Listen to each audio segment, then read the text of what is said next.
Ladies and gentlemen, boys and girls, you saw the thumbnail, you saw the title, but guess what? You get 2 for 1 today. That's right. I have Gary from Paramount Tactical, the obscure YouTuber, has come out of obscurity.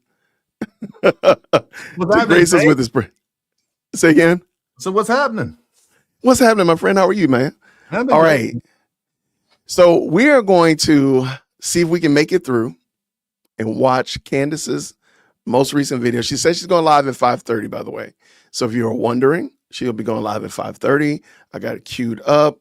Gary and I are going to chop it up a little bit.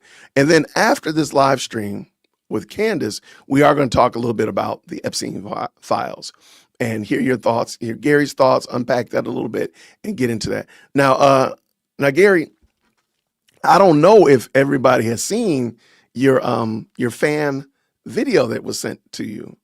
No, I think most of the people on YouTube, I haven't posted to YouTube yet, but I will. And I posted it to X. And folks, if you're not following Jason or I on X, you need to make sure you're following us on X. Change that. Absolutely. I was looking through my YouTube alerts the other day, and I saw that somebody had tagged me in a video, and I came across this little gem right here, and I couldn't wait. I've been little gem. Like 4 or 5 days. And folks, I know a lot of you have been asking, hey, where have I been? Just to give Witness you protection. A little bit of, so for those who don't know, like a couple weeks ago, my wife's father died. And so we were out of town for over a week. And believe it or not, this is not what I do for a living. Like, we actually have a business. So we were out of town for a week. Things were backing up there. And then we came back, and immediately after that, we had SHOT Show. So I was at SHOT Show for a week. And basically I just came back from SHOT Show last week, and I've just been trying to get unburied from all the stuff that we've been doing. And there's a lot of stuff that I haven't had a chance to respond to, but don't worry.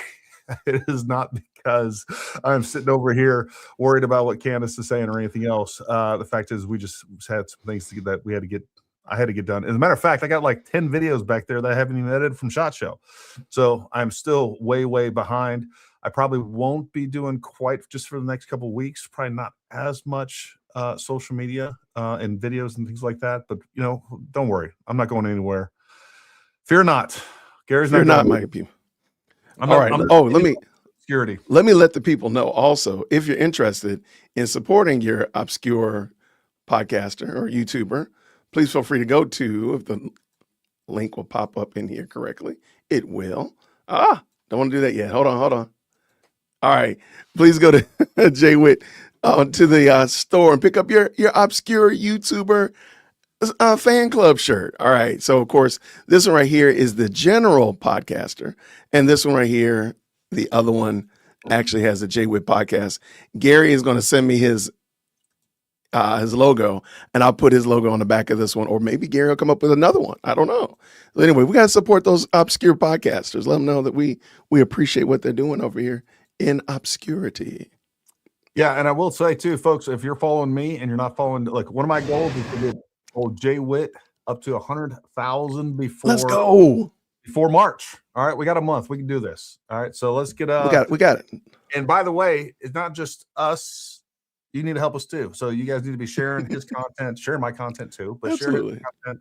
And let's get him up to 100K followers. Let's get him a plaque. I'm all for it. I still got my plaque right over here that I'm going to end up. I haven't had a chance to shoot it, but I've had it for over a year, and we mean to shoot it with a 50 cal. We will. I'm trying to put mine right here. I'm trying to put mine right there. I'm going to put one up there, but it'll have a 50 cal hole through it. I like it.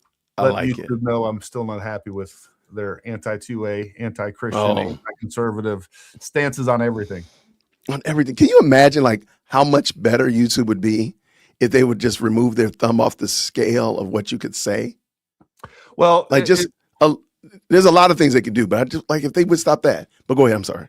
No, I was just going to say that. I mean, the real problem here is that they do have their thumb on the scale, but it's all politics. Look, right. I hear the argument all the time that YouTube is all about money. And I think that's the dumbest argument ever. And one of the things that came up today, and I'll tell you why that is.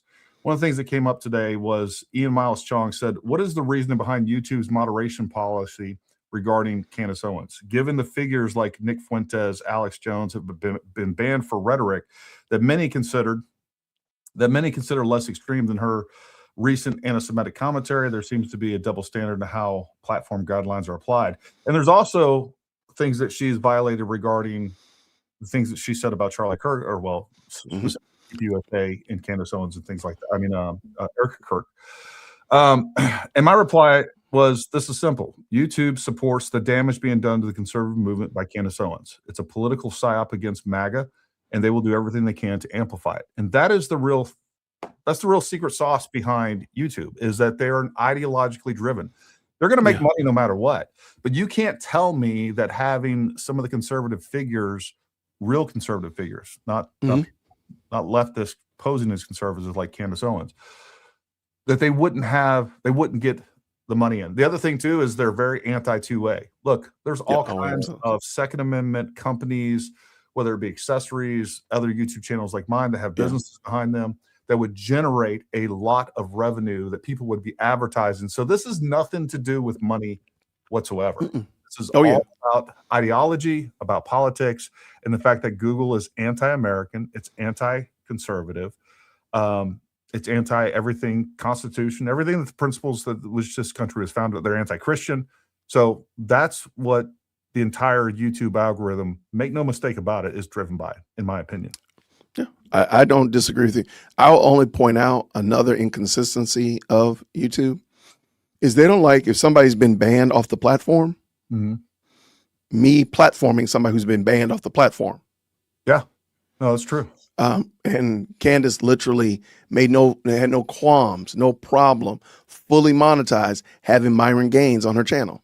Yeah. I literally sat down and did an hour-long interview with him. Same thing with Nick. Nick is banned off the platform. She had an hour-long video with him. Harvey Weinstein, I think it's fair to say that he might be a problematic individual. She had a whole interview with him from jail. No problem whatsoever. Fully monetized, fully, all of those things. That's crazy work right there. All right, I just want to get that off my chest. No, that's good. All right, let's but I do want to bring your friend up here though. I'm gonna bring the young lady up here, and I apologize. There is a little bit of language in here. The woman, she didn't get the memo about you got to speak to Gary in nice tone. So anyway, ladies and gentlemen, here's Gary's fan email. I'm sending this video out to Gary at Paramount Tactical. You are such a loser in all your BS chasing after Candace and criticizing her for her research on Charlie Kirk. Yet, your lover boy, Donald Trump, just got majorly exposed for being a pedophile in more ways than one. Have you read the documents?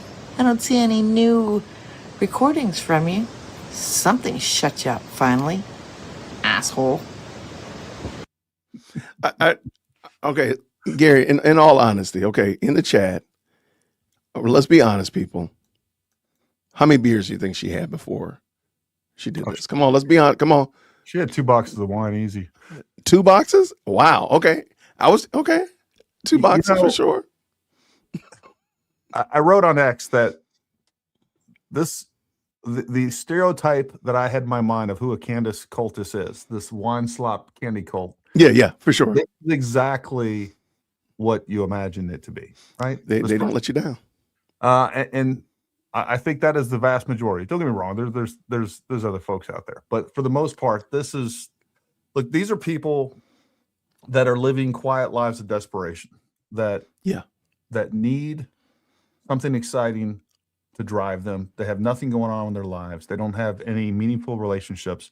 So that they're going to rely on these conspiracy theories and things that seem exciting. But I think a vast majority of them know that aren't true. And I think, look, I don't think for a second that Candace Owens and her surrogates believe what she says.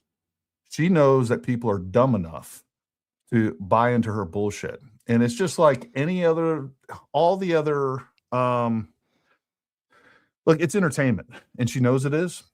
And it's just like you can put the greatest, you can have Marvel Comics in the theater, or you can have one of the absolute best ever documentaries in the movie theater. And by the way, that documentary could tell you and prove to you that in like 5 years, this Earth is going to blow up or whatever, right?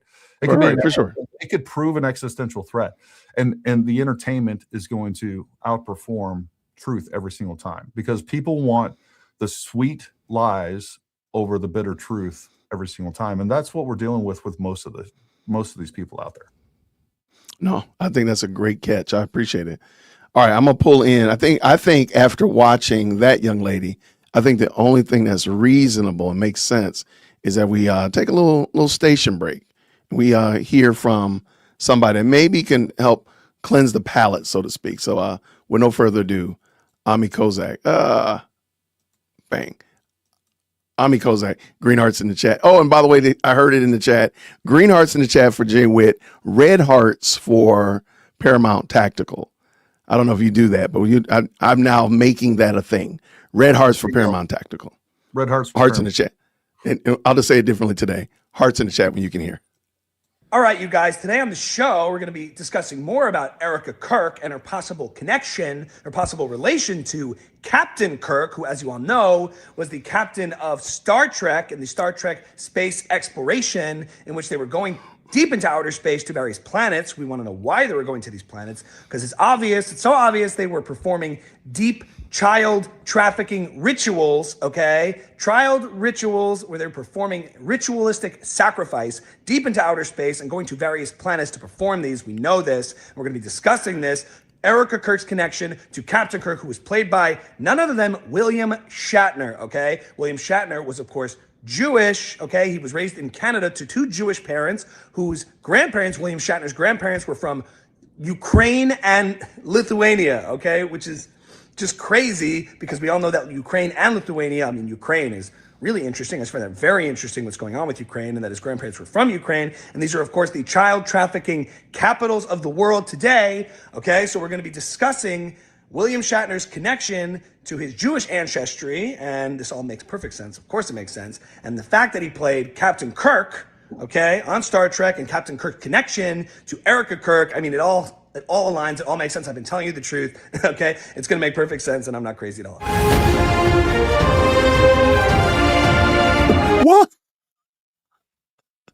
What do you think about?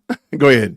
No, I was just gonna say, as funny and as crazy as that is, it's exactly what we deal with Candace. It's the exact same line of thinking and logic that Candace used. She strings these weird things together that make no sense, that have no relation, that are absolutely incoherent, and then she puts it all together and like, there it is. That's what we have. There it is. It's there is literally no difference. He could have been quoting her, which, by the way, I really love that guy's impressions of Tucker Carlson. Those are the best. I don't know if you know what? Because if you behave properly and everybody makes sure you hit those like buttons, all that kind of stuff like that, I will find one of him doing Tucker.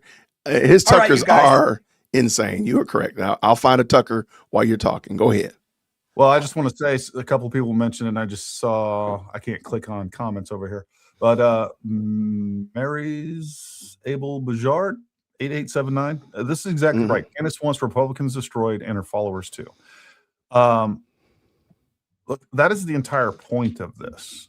Yeah. And if you can take down everything associated with the Republican Party, MAGA, Trump, is the nexus of that is TPUSA.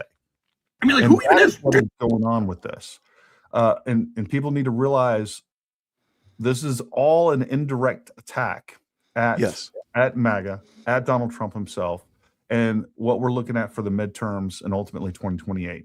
And that's what people need to realize. And hopefully, and I think our viewers are really smart and intelligent, but it does boggle my mind, so many of these people that are Candace followers that still claim to be MAGA, when I think if they express that down in the comments of any Candace video, because we just saw it. We saw that lady that says, you know, she's all about Candace. She's the one going after Donald Trump. And that's what these really are. And that is, I think, one of the few people that Candace fears is going after Donald Trump directly. So, you know, I think you are right on the money. And somebody asked me, what do I think about her being a Speaker of the Catholic for a speaker for Catholics, which ironically is not associated with any Catholic church. I was going to talk about that actually tomorrow, Ruben, but I'll talk about it right now. This is exactly why I say emphatically that there needs to be a culling of the herd, and people groups should stop allowing people into their group that just self-identify without there are actual requirements, if you will, to be a Catholic. Now, do I promote Catholicism? No. We will probably have a fight in a second about what I think about Catholics. But let me just go back to where I'm at. Catholics need to cull their herd, just like Presbyterians need to cull their herd, just like Black people need to cull their herd. And people that represent you need to represent you properly. And just like I say all the time, not everybody who says that they're Black or support Black causes or the highly melanated crowd need to be saying anything, because they don't. They don't represent. And the same thing with Presbyterians, or same thing with Christians or Catholics. Catholics need to say something about this. If Catholics are okay with this, then that's just what it is. That just says, it says way more than me being upset about it, or Gary being upset about it, or anybody that's not affiliated with Catholicism being upset about it. If Catholics are okay with that, that's on you. I'm not going to lose any sleep over it. Leadership, and especially Catholic leadership. I think absolutely. They have, just like any pastor out there has, any head of a church or religious organization or whatever else, they're the ones that should be out there, giving a little bit of counsel to their flock and actually talking to these people and saying, hey, this is right, this is wrong.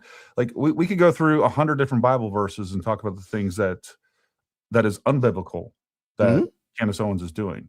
And while I'm not Catholic, and I disagree with the Catholic faith, that's why I'm not Catholic. That being said, I think that Catholics are Christians. I disagree with them from a theological standpoint, and that's fine. But I know a lot of Catholic folks that in what I see in Candace is not a representation of everything that I know that is Catholic and Catholicism in general. So, that's on them. And here's the other thing. If I was Catholic, because I believe that we should always police up our own. But if I was Catholic, number one, I would be speaking out against Candace.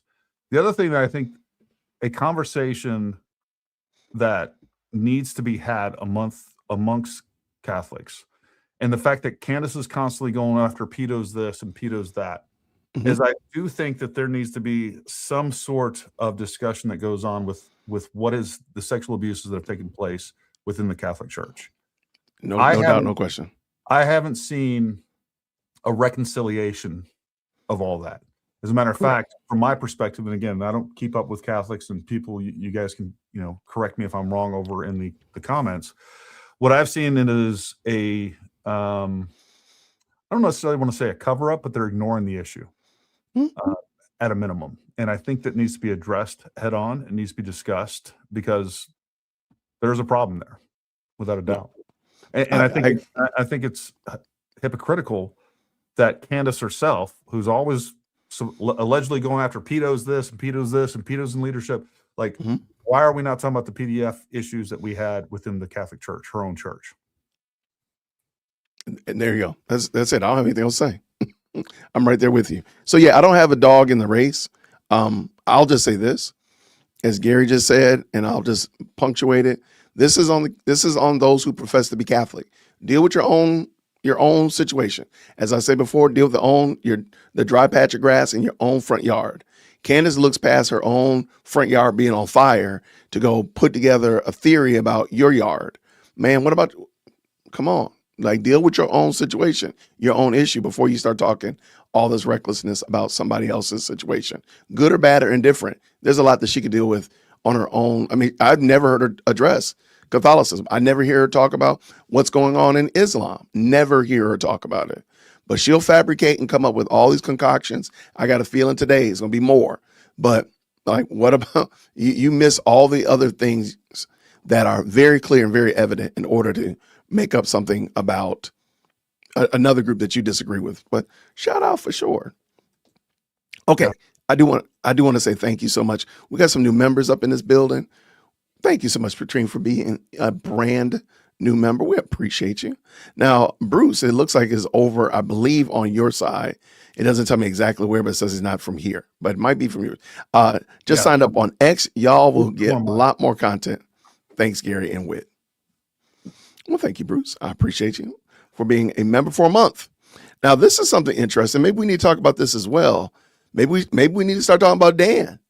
Dan Bongino is back, and he took over #1 podcast easily. And I've heard this many times from different sources, easily over Candace. And he's on Rumble. He's not even on YouTube. I think they're probably counting the Spotify primarily numbers. I'd have to look at that. I think that's usually where those numbers come from. I don't know if that's fair. I don't know if that makes perfect sense as far as analytics go, but that's usually where those numbers come from. What I will say is, look, Dan just coming back, his haters and love everybody that loves him, his fans, everybody else. I don't know that I love Dan. There's some things I disagree with Dan on. But what I will say is, if we start going out there and saying, "Oh, Dan's the #1 podcast," like, I don't know that that's true in a week. I mean, he just came back. Of course, his number is going to skyrocket the first couple episodes for sure, and hopefully they maintain that. I mean, I think he's much more reasonable, no matter what disagreements I have with him, and I think they're minor. And I don't even know if it's disagreements; it's kind of criticisms of the way of what went down within the FBI. But I mean, you're definitely at least listening to somebody that has some principles, some morals, and somebody for the love of Jesus 22. I just want to address this too. She said, "Is this one?" Yep. She said, ready. Candace, she isn't a Catholic. As a Catholic myself, they push to creating a relationship with Jesus personally. She overlooks abuse in the church. So I agree with that. And not only do I agree with that she's not Catholic. Look, and this is speculation, my opinion. And I'm very hesitant to start criticizing somebody's religion, their walk with God, their relationship with God, and everything else. But I do it. I'll do it. I'll do it without any hesitation if you want me to. We can look at the Bible, and we can look at the fruits of the Spirit and what's going on there. One of the things that dawned on me, and have you ever looked into Scientology?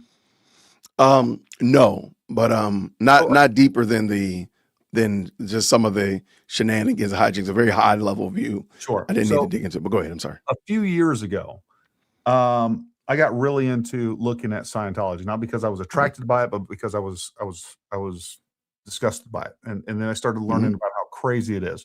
Basically, Scientology is this atheistic religion that is kind of formatted, bottled up, and presented as a self-help. And that's really what they start off. And there's probably some merit in some of the lower level stuff that they do. And it's really about learning self-discipline, just basic things that most people, that, by the way, that religion, especially Christianity, but I'll say all religions, but Christianity specifically gives us a much better foundation to begin with.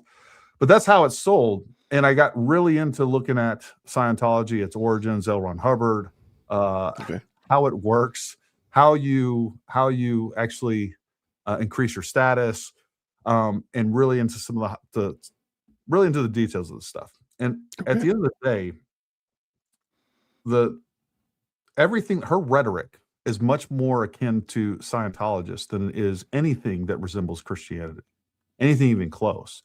From past, as a matter of fact, most of what she says is so antithetical to the teachings of Jesus Christ, and especially the New Testament, that it's really hard to even begin to try to say that, hey, what she represents in any form is Christianity. I would make the case that she is much more akin to Scientology. And then we have John Mappin, who is one of her biggest advocates, who likes to talk. Look, and this is one of the Scientologist games, is they talk a lot about Jesus, Christianity. It doesn't matter if they're talking to a Buddhist, they're going to use the language of a Buddhist. If they're talking to a Christian, they're going to use the language of a Christian. And they're trying to appeal to you, to recruit you. And this is really what this is, to recruit you into a cult. And that's what it is. So you see John Mappin that is a big supporter of hers and has had a huge influence on her life, allegedly introduced her husband, George Farmer, to Candace. To her. So I think there's more going on there than we understand, but I do think she's heavily influenced at a minimum by Scientology. And it clearly shows that there's more evidence of Scientology than Christianity or Catholicism. No, I think you're right on the money. I do want to say this though, in the chat, for the people that say that we should debate Candace, which I have zero issue with it. She's welcome to come on. I would absolutely do that. Why don't you debate us instead of that? I mean, we can drop the link and we can make that happen tonight. I have zero issue with that. You can email management dearwokec@gmail.com. I have no problem whatsoever talking to individuals who disagree with me. So instead of worrying about, you should debate her, you should debate her, why don't you come and talk to me? Why don't you? Because I don't ever intend to change Candace's mind. I've said this ad nauseum. I think the Lord is going to have to change Candace. So she's passed any way that I would be able to talk sense to her. But maybe you are. So if instead of you saying in the chat, Gary, you should debate so-and-so. No, who cares about that? Why don't you come on? You're a big boy. You're a big girl. Gary's a nice guy. And I'm a pretty decent fellow, I think. And we can make that happen tonight. I'm just going to put that out there with no further caveat. So what I'm going to do next, Gary, we got to clean the palate, man. We got to get our minds ready. Got to get ourselves in the mindset of dealing with Candace. I think the only thing we can do is we got to take a Tucker break. We got to take a Tucker Carlson break. Now, don't tell me that this is not Tucker Carlson, by the way, because I do believe this is Tucker Carlson. I mean, who even is Dave Rubin? I don't even know what that means. I don't even know who that is, actually, like at all. So what did you mean when you said Dave Rubin doesn't have a soul? I did say he doesn't have a soul. I was talking about the soles of his feet, actually. Like, I from what I understand, he's flat-footed. I know he plays a lot of basketball, like a lot. Like, So you do know him. And so if you have flat feet and you're playing basketball, I mean, that could certainly affect how you play. It certainly can cause a lot of pain. I don't wish pain on anybody, actually. I don't want him to have any sort of pain. But if he does have flat feet, then there's a problem with his soles. He doesn't really have a soul. He doesn't have soles. And he might need Dr. Scholes, which can help. I think Dr. Scholes was a Jewish man. And I have no problem with that at all. But if he was a white person, there's no problem with that either. Period. What? And so wait, Tucker, those comments were about Dave Rubin's feet? The truth is, I barely even know who Dave Rubin is at all, actually. But didn't you write the blurb to one of his books? Don't Burn This Book? Yeah, that was a mistake. I thought I was writing a blurb for Rick Rubin. Really? Actually, yeah, the music producer. You thought it was for Rick Rubin? Yeah. Oops. He's a music producer. He doesn't wear shoes either. He may have flat feet as well. And he's also Jewish, and that's fine. I abhor anti-Semitism. I hate it. I actually hate it. Oh, sure. Find it despicable. And all racism is wrong, period. You also said Rubin is one of the bravest, smartest people you know and has a tremendous television presence. Yes, I was talking about Ruben Studdard. Who? Ruben Studdard from American Idol. I think it was the first or second season. Flying without wings. Oh, man. I mean, listen to that. It's amazing. Flying Without Wings, which I think could have possibly been a reference to 9/11. We don't know. I don't know at all for sure. But it seems like a reference to 9/11. We don't know what happened that day. Flying Without Wings certainly seems like some sort of cryptic message. I'd like to look into that. I'd like to ask those questions. There's nothing wrong with that. But that's Ruben Studdard, who I love deeply. I love. Ruben Studdard. So Dave Rubin. No idea. I'm sorry. Don't know who you are. Sorry, no idea. So all those times you were praising Rubin. Yeah, I was talking about the Reuben sandwich. Wow. Which is a deli sandwich, which is developed by Jewish people, and I love Jewish people. Some of my favorite people, actually. And the people who support Jewish people are some of my least favorite people. Sorry, and I take that back, but I love deli. So not Dave Rubin, but the Reuben sandwich. Okay. Yes. All right, lastly, what are your thoughts on Dave Rubin? I love him. Yep. You're not serious. I know. All right. You ready? Did that help cleanse your mind, get yourself in the mindset? I don't know if craziness in the world. People have been asking me, Gary, why haven't you done a watch video, reaction video? Man, I'll tell you, I am at I don't know, peak exhaustion, Candace saturation between her people and just the Candace saturation is crazy. The illogical nonsense that I'm forced to sit through and listen to is just. But you know what? I'm glad to be here with you. Glad to be here with everybody over in the chat. Let's do it. I don't know. All right. Well, she has not hit the go button yet on her show yet, even though it is 5:30. So I'll pull it in just so you all can see that we are in fact ready to go. We have Gary from Paramount Tactical. Please make sure that you like his channel. Please make sure you follow him on X. You're more prolific on X than YouTube. Is that fair?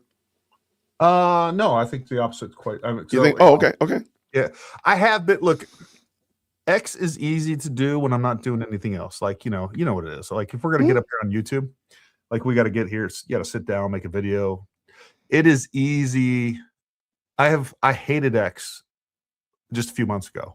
Okay. I've learned to like it, and I've learned to utilize it. So I'm putting a lot more content over there. But when I'm traveling or whatever else, it's much easier to just throw up comments or repost something or post a quick video. It's easier to do. I definitely have probably been more prolific over the last couple of weeks than I have been on YouTube. But normally Gotcha. the opposite by far is true. Got it. Understood completely. No, I was just saying because I see you definitely more active over there, but that's fair. That's fair. I'm just looking through some of these comments. What did I miss here? Shout out. Thank you so very much, Jennifer. No question, no comment, just pure love of the game, respecting the game. Thank you so much for the very kind 5. Thank you. Debbie says this with a 5.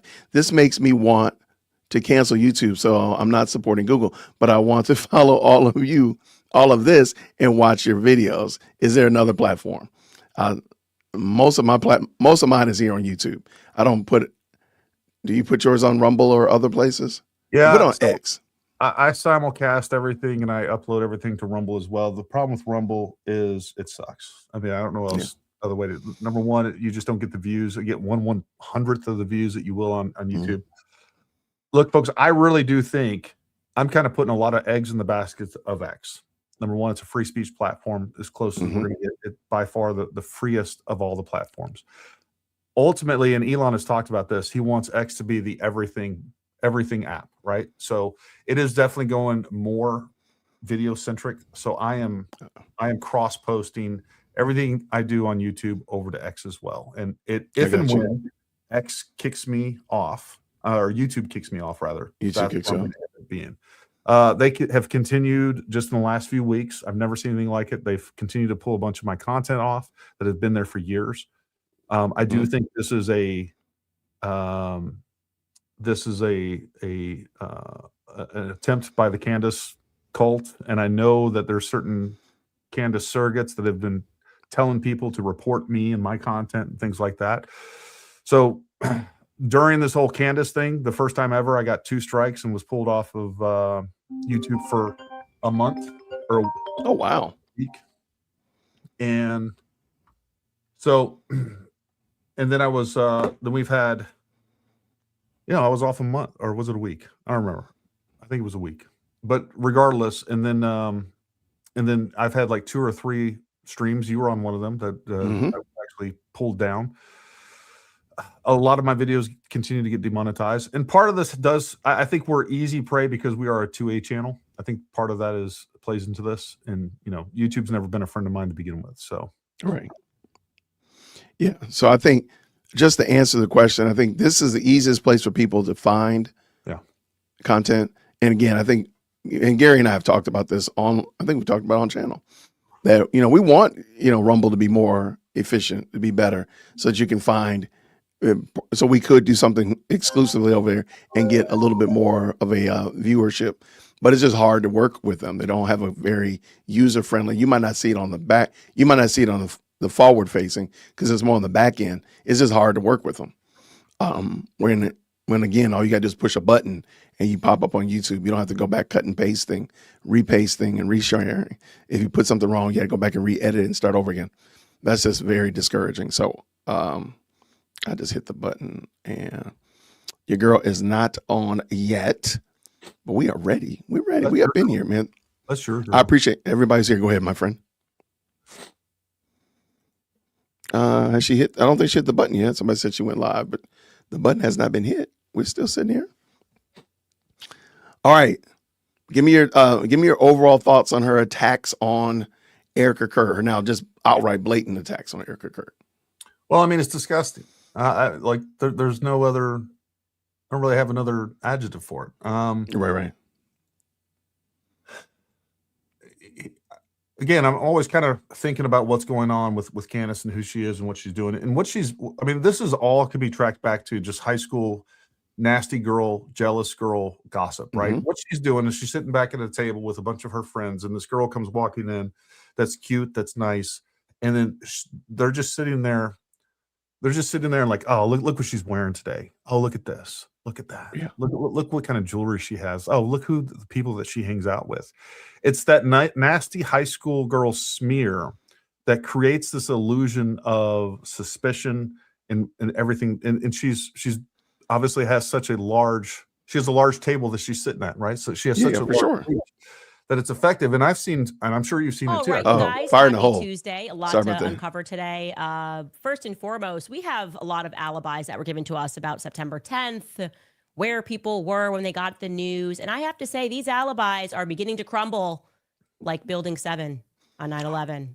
We're going to talk about that too, Building 7, very briefly. Wow. Also, Ben Shapiro watches every single minute of this show. Trust me, he directly quotes it all the time, everywhere he goes. We don't know, but we know.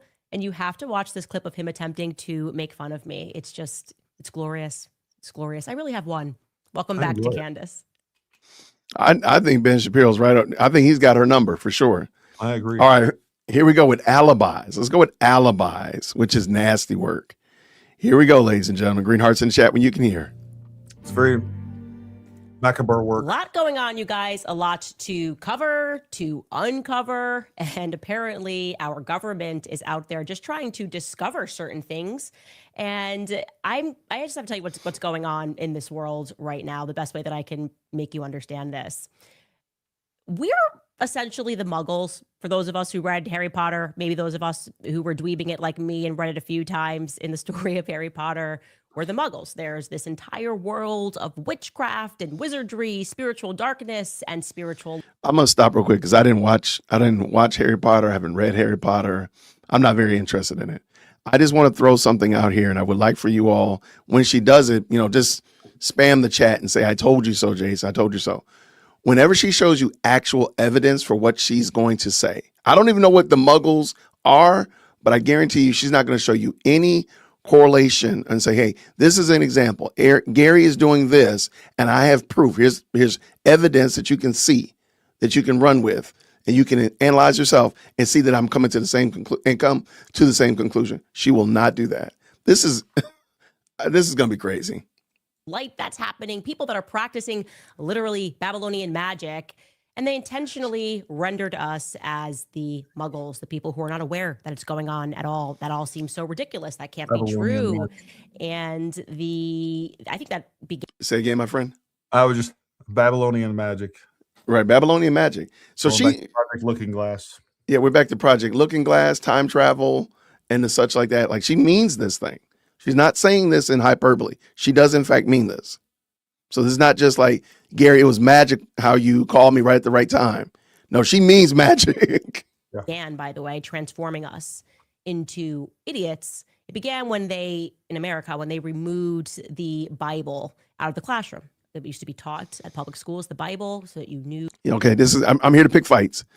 What stops, if the Bible being removed from classrooms, which, by the way, is weird work. I'm a former classroom teacher. You really didn't want these people teaching your kids Bible. I'll be honest with you.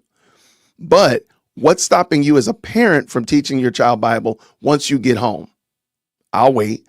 And here's a bonus question. What's stopping Candace from teaching the Bible here on her show? Nothing. That's right. Not a thing. It doesn't matter. The real point behind this, though, Jason, is she's mixing Christianity speak with all the other stuff that she's going to present, which is demonic in itself. She's going to convince you that there is witchcraft at play, that there's all these things going on in play. And then she's going to even talk about witchcraft, essentially, like when Charlie's necromancy, when Charlie's coming to her in her dreams, revealing things. Like, that's completely, again, not biblical. Right. But so she mixes this around in the same way that the devil actually quoted scripture to Jesus as he tried to tempt him. So this is what we're dealing with, and this is the type of person that we're dealing with. It is demonic, and she is the head of it all. Let's keep it going. Let's get it. your history. And then kind of Hollywood rose and they sort of make fun of people that go to church. They've also, people that do go to church are having the word perverted in some ways, as we've covered extensively on this show.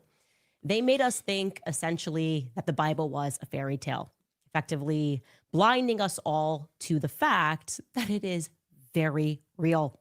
All of it is real. Angels, demons.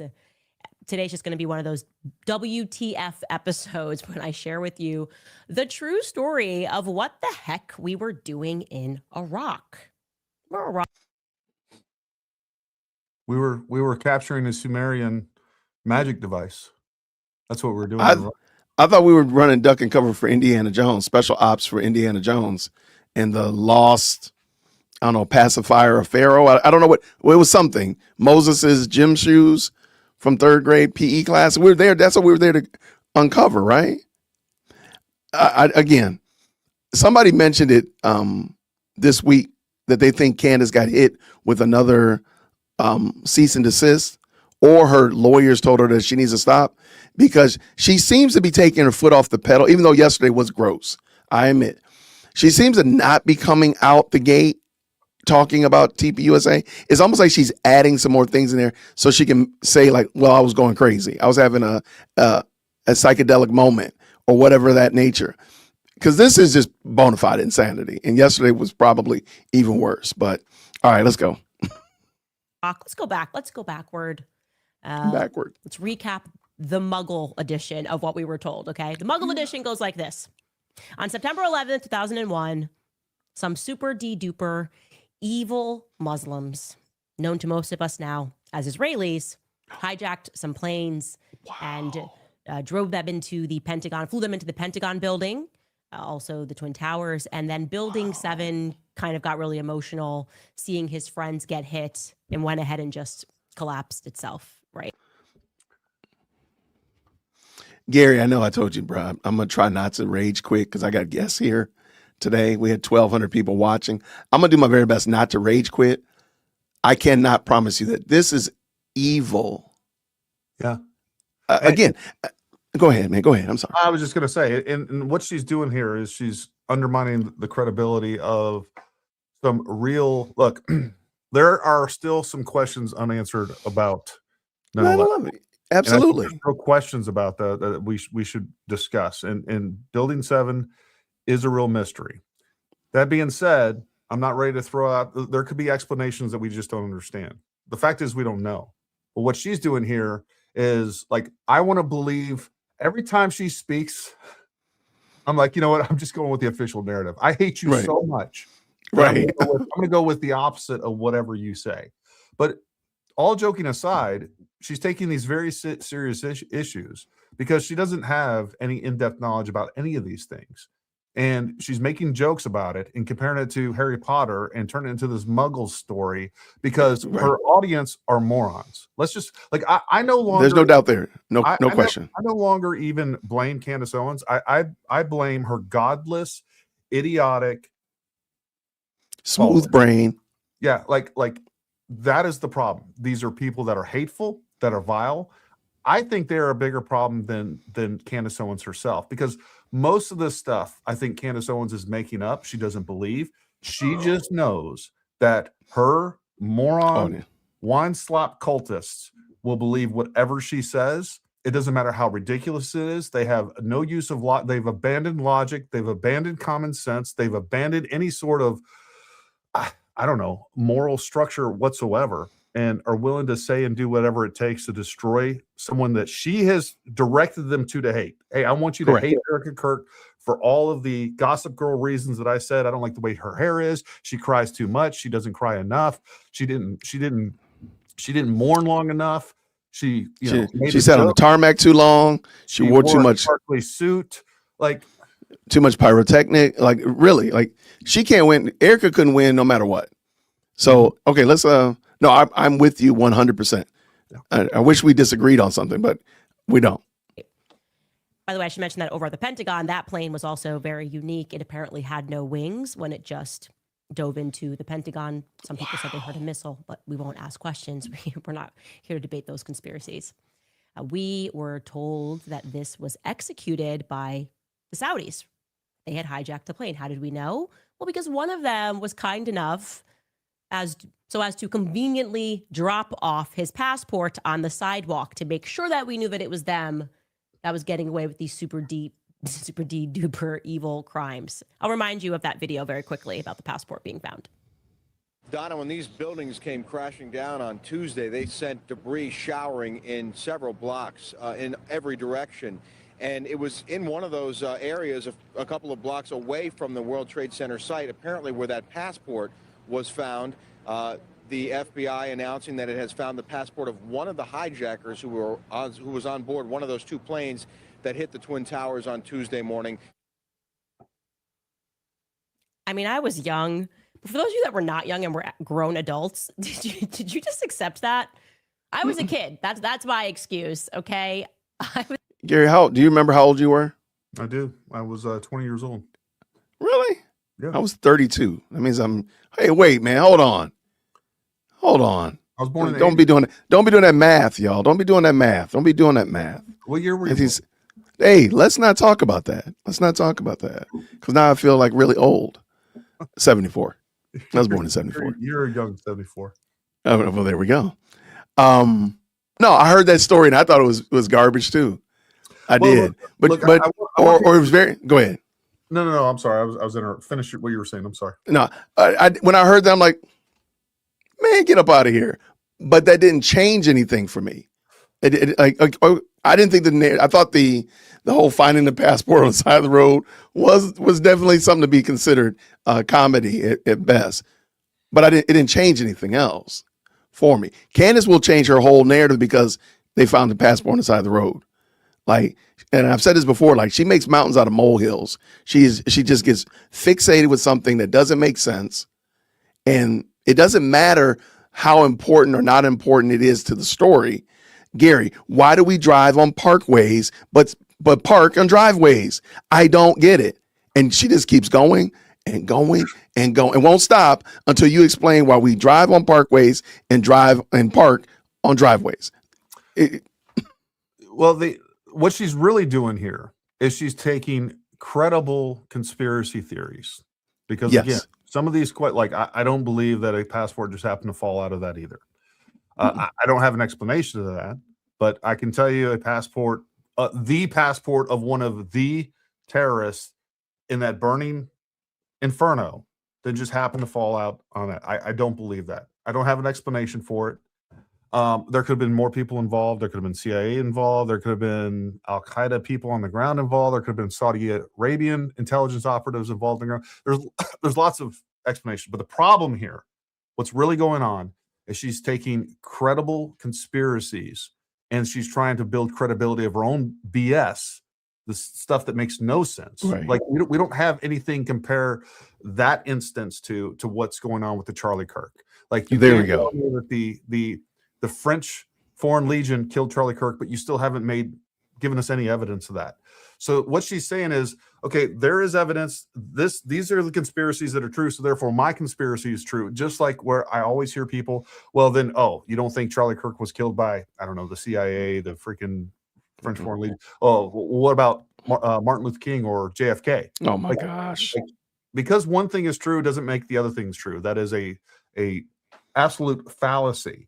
And it's illogical. It's dumb. It's the laziest. It's the laziest. It's intellectually lazy and it's dumb. I don't know what to say about it.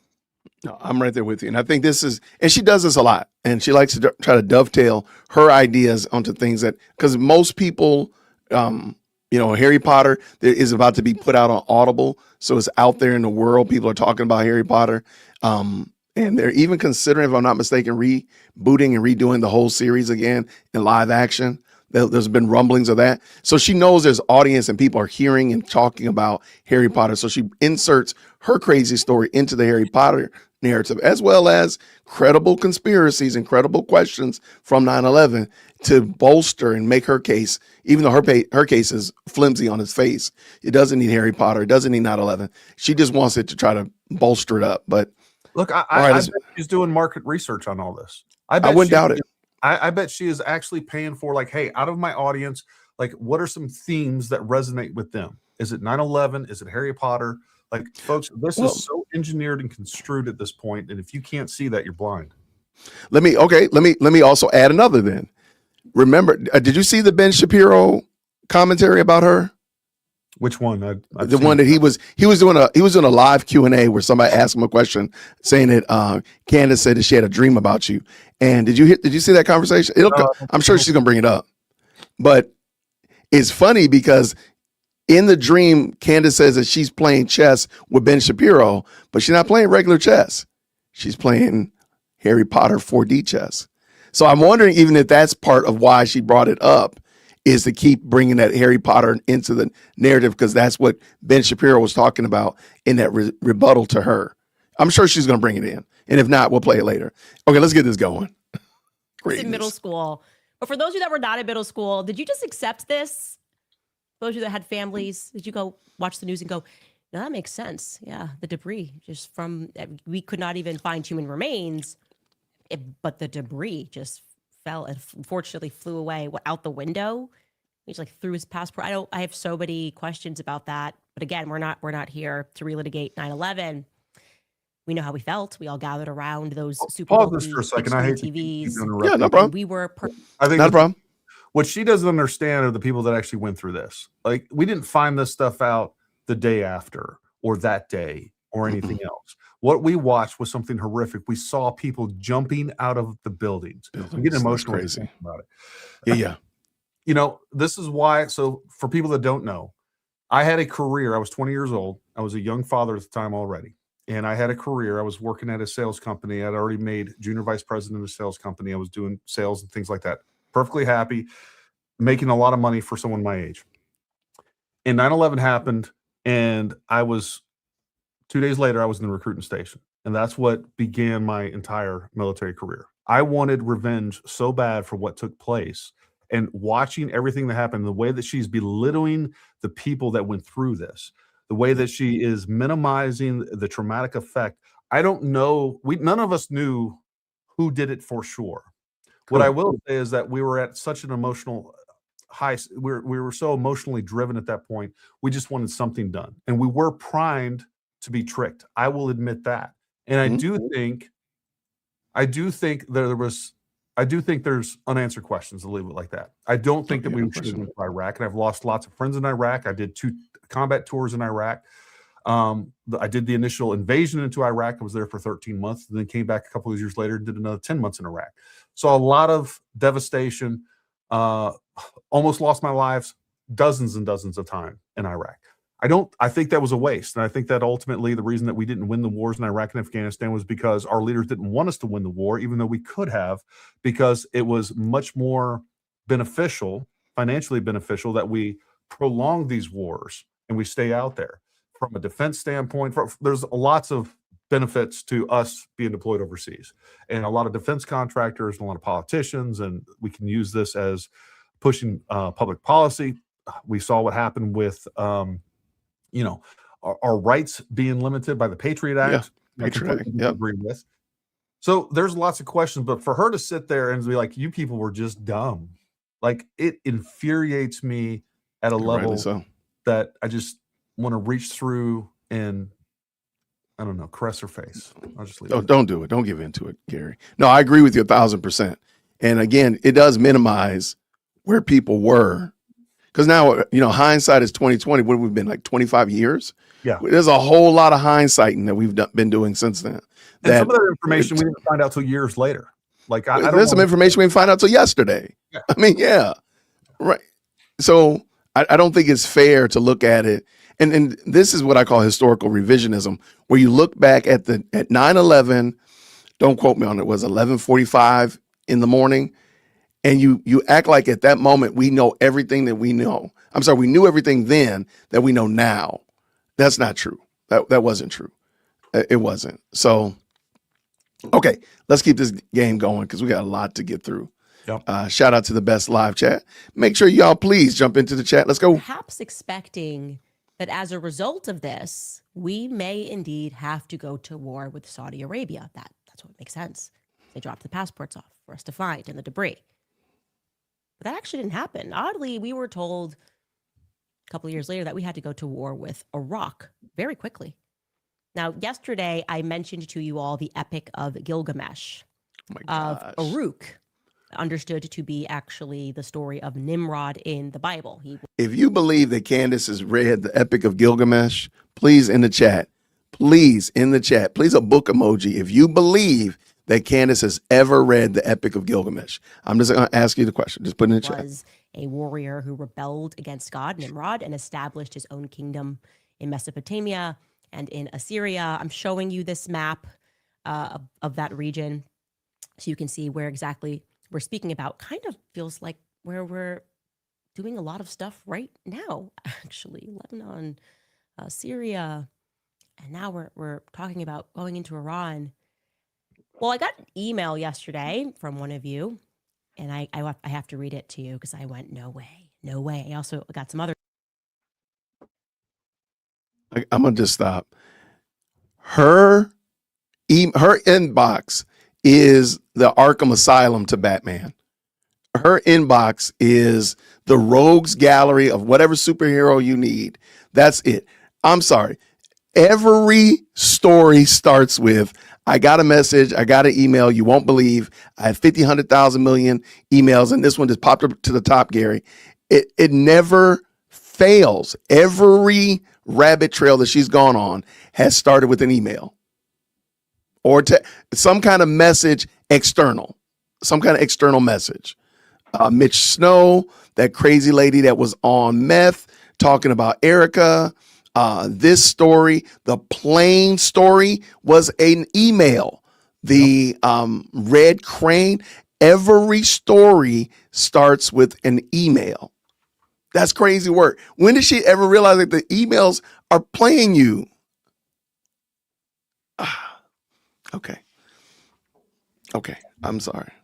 Let's go. Did you want to say anything, Gary? You like, look. I just like this comment because it's exactly correct. Wyoming gal 64, a passport on the sidewalk equals turning point killed Charlie Kirk. There you go. 26 years later. There you go. Yep. That's the logic. I can see it. There you go. Shout out to Wyoming gal. You squared that peg. You got it. This woman right here. Somebody said she won't read shampoo directions. Dang, man. Dang. That's pretty harsh, man. Goodness. But this one, I'm going to read to you. Whoa. I never email people. Hold it. She's actually put it on the screen. Oh, wow. I'm sorry. She can say Ben Shapiro watches her show. She watches my show because I say this every time. She actually put it on the screen. But I watched your show today and felt led to send you this email you mentioned in your show about the Clintons wanting to find Gilgamesh's tomb. You need to look up the research that was done by Rob Skiba. They did find Gilgamesh, aka Nimrod. He was a giant. He was very well intact. Yes, I'm sorry. Invaded just after he was found. The first place that we went during that war and set up a base was a museum. Not just any museum, the museum that held all of the relics for that. It also held all of the cuneiform tablets from Babylon and Gilgamesh and or Nimrod's tomb. They said that the museum was, quote, raided, and that they, the military, retrieved everything except for the tablets that had to do with reincarnating and bringing back the Nephilim, fallen angels, noted in Genesis 6. The Bible speaks of this. This is not a fantasy. This is a fact. This is a fantasy. They have to have Nimrod to bring the Antichrist forth. Please go watch Babylon Rising by Rob Skiba or read the book or his other work on this. He has done many videos and books and backs his work up and uses scripture too. He's not the only one that knows this and had vetted these things out. I pray if you didn't already know this, that it helps you continue on your quest for truth. Now, that term Babylon Rising instantly flagged to me as interesting because what doesn't flag to you as interesting?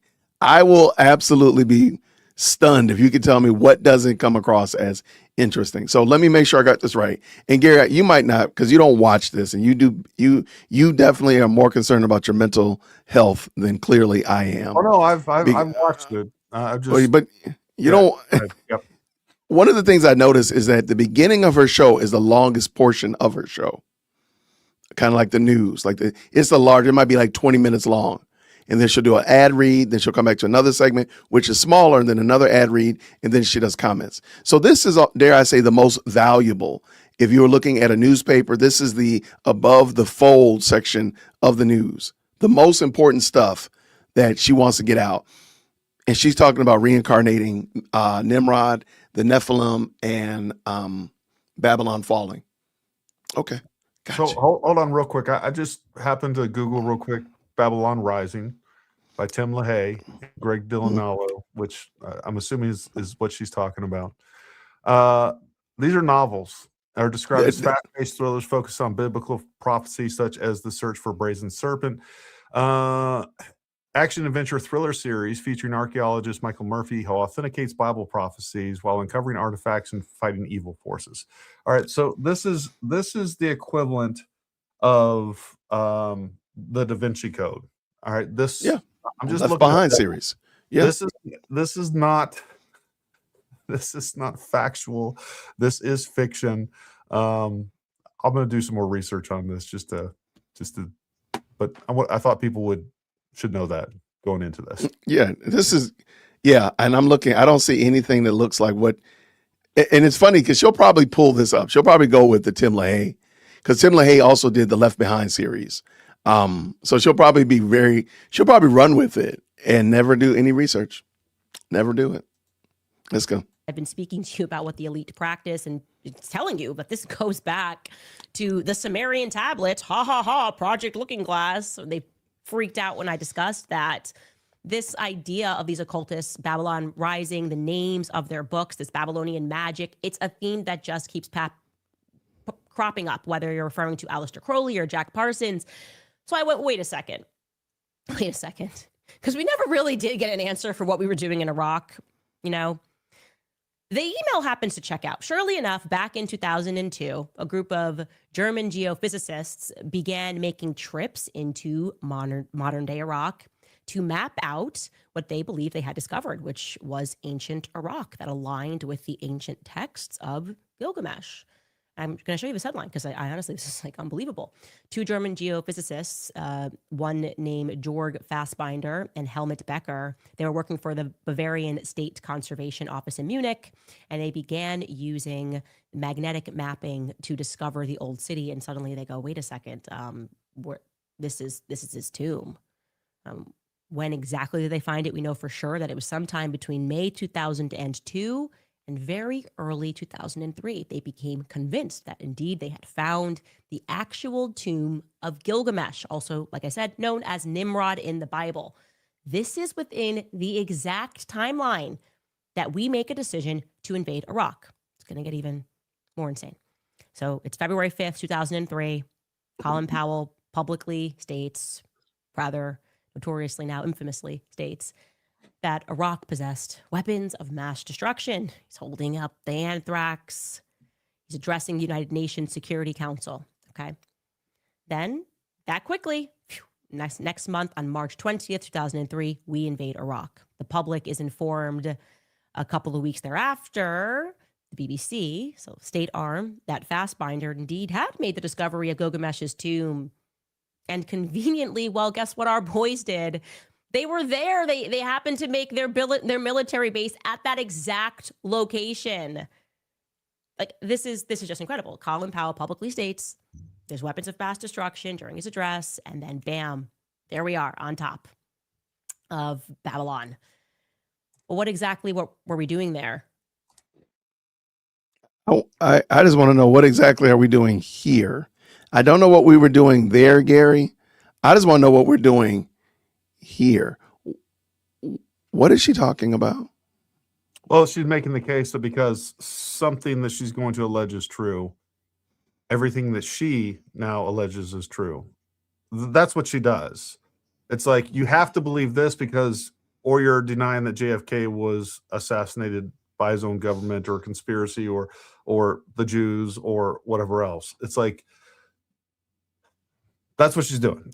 She's making a case that says, hey, you know what? If this is true, then this is true. I'm going to take the merits of this example and we're going to apply that over here to what I'm saying about all the craziness with Charlie Kirk, which I don't even know which of her conspiracies she's trying to confirm because she jumped to so many. I mean, is it just me or she abandoned the French Foreign Legion narrative altogether? Well, I haven't heard her talk. Hold on, let me pull up the. Hold on, I have something for that, and I haven't been keeping up on it.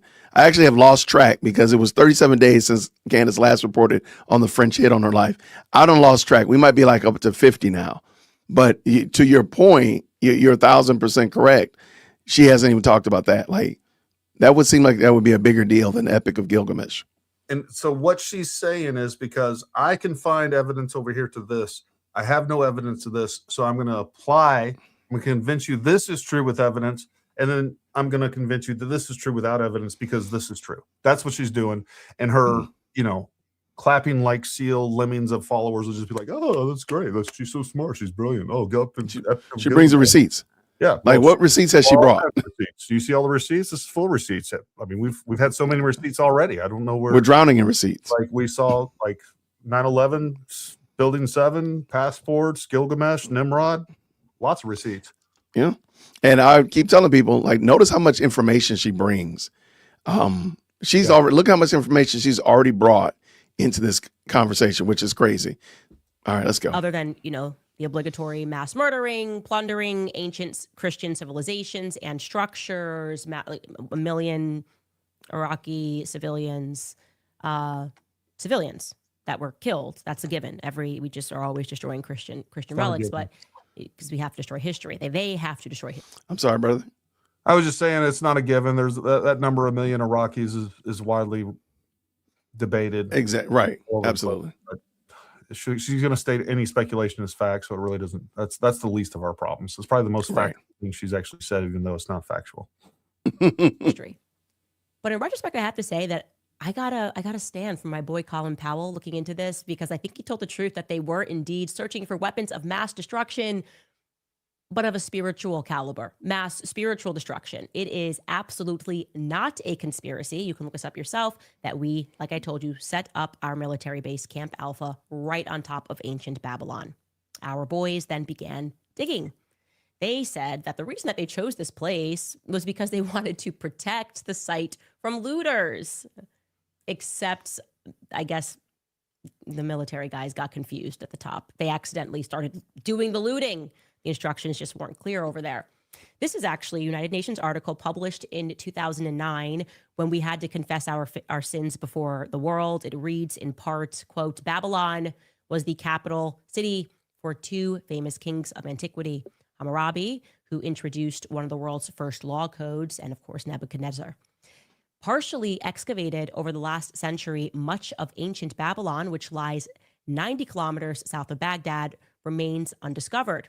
Now, according to a 2005 British Museum report, the use of Babylon as a camp by a multinational force between April 2003 and December of 2004, by coalition forces is, quote, tantamount to establishing a military camp around the Great Pyramid in Egypt, or the Stonehenge in Britain. Tells us later that Babylon was indeed plundered during the 2003 war, when contents from Hammurabi and Nebuchadnezzar museums and from the Babylon Library and Archive were stolen and destroyed. Oh, well, did we just go to war because we wanted to go on an archaeological dig? And we actually weren't allowed to do that because it was discovered and it belonged to people in Iraq. So they were like, weapons of mass destruction. We're going to need to go there and set up camp and do some digging. Sure enough, that's what the local said they did. And they just transported things out of there. This is from NBC News. It tells us that a senior U.S. military officer has said that he's willing to apologize for damage that his troops caused in one of Iraq's most famous ancient sites. The British Broadcasting Corp reported Friday that after the 2003 invasion of Iraq, U.S. Marines built a helicopter pad on the ruins of Babylon and filled their sandbags with archaeological fragments from the ancient city. It said vibrations from U.S. helicopters caused the roof of one of the buildings. Sorry, brother. No. So a couple of things that people need to realize here, and I was just double checking this to confirm it. When we first rolled into Baghdad, which I was part of that force, I remember hearing this on the ground. I was in Baghdad for, I don't know, like a week or so when we first hit. And then we ended up going up to Tal Afar and I'm trying to think of the other northern city. Anyways, Point being is I remember hearing during that, look, the looters that were looting Babylon were the locals. The allegation is that we caused significant historical damage by being there and setting up a camp around the area of Babylon. But in Baghdad, the Baghdad, it was like the Baghdad History Museum. I don't know what the actual name of it was called. That was completely looted during our invasion by locals. And I just looked this up just so we know. And I looked this up. I said, who looted Babylon during the Iraq War? Babylon was primarily damaged and looted following the 2003 U.S.-led invasion to Iraq, with significant destruction caused by the establishment of U.S. military bases Camp Alpha on the site.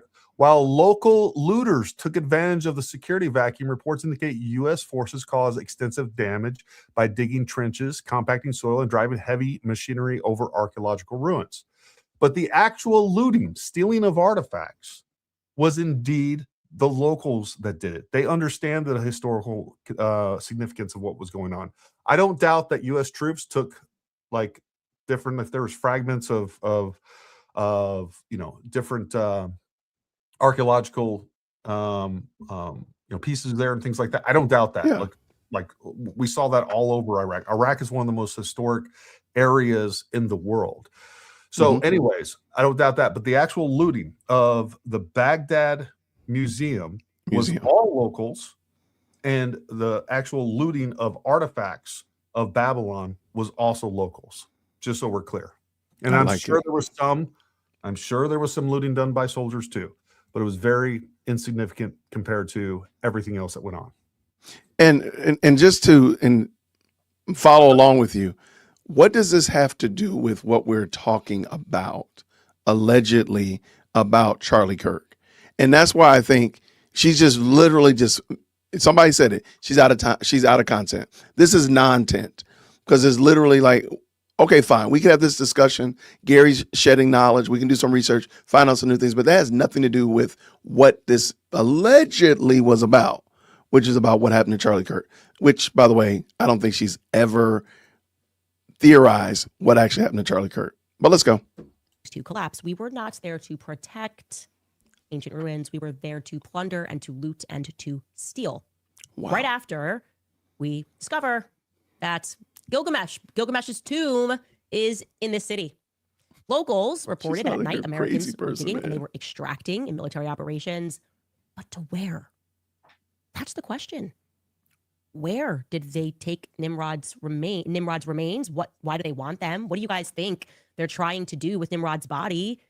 Time for you guys to wake up. Really wake up and to understand that many of us are kind of coming out of a fog. Certainly me. Never forget who Nimrod was in the Bible, right? Nimrod was the original one world government guy seeking to unite humanity under the Tower of Babel, one system created in defiance of the creator. One world government. This is why the mystery cults, they revere Nimrod. Freemasons revere Nimrod. In Masonic tradition, Nimrod is considered to be the first Grand Master. One of the things that Candace does quite a bit, and I said it today. I did an episode kind of recapping what she said yesterday. I said Candace is very good at pointing out evil. I think it's because she just looks in the mirror. I don't know. But she's very good at identifying what she thinks is evil or what is evil or what's suspect or what could be considered strange or odd or out of place. She's very good at that. But she gives no solutions. None whatsoever. None whatsoever. And if you are a Cantifa member, by the way, please make sure that you know Cantifa, you got a seat right up here in the front of the church. She doesn't give you any solution. She points out the obvious. Sure, there are sinners in the world because that's what we do. We sin. And we do it in all different shapes, sizes, and colors, all kinds of flavors. And the problem is she doesn't give you a solution. And I would love for somebody in Cantifa to ask her, what is the solution? Okay, fine. You pointed out this evil. What's the solution? What is the real solution? I would love to hear what is her solution for the problem. Because she's only pointing out the problem. When I was a second grade teacher, the students knew that there was a certain rule with Mr. Whitaker. Don't bring me problems. I have enough of them. Bring me your solution and we'll evaluate whether or not your solution was the right thing to do. Well, I mean, this even goes back to the original crux of the matter, and that is the Charlie Kirk assassination. Never once has she given us any mechanics. She can sit there and say that the French Foreign Legion killed Charlie, the Jews killed Charlie, but never once has she been able to tell us how. Like I know we got Baron Coleman and some of her other surrogates out there now trying to convince people that the microphone that Charlie Kirk was holding is holding him, and that I guess an exploding mic caused the injury on his neck. But beyond that, I haven't even heard that she ascribes to that. But what she's never been able to do is like, okay, if it was somebody else, how did they do it? How did the French Foreign Legion do it? Like, you have to give me an alternative to believe.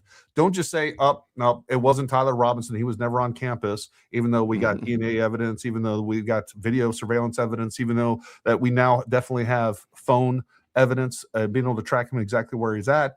Like, forget about all that. Forget about the circumstantial evidence that he was 3.5 hours away. Forget about the fact that he had a firearm there that he brought from home. One of the other things that I pointed out, I don't know if you saw this, but she covered up the fact that her own sources told her that he went to go shop for a firearm after he left.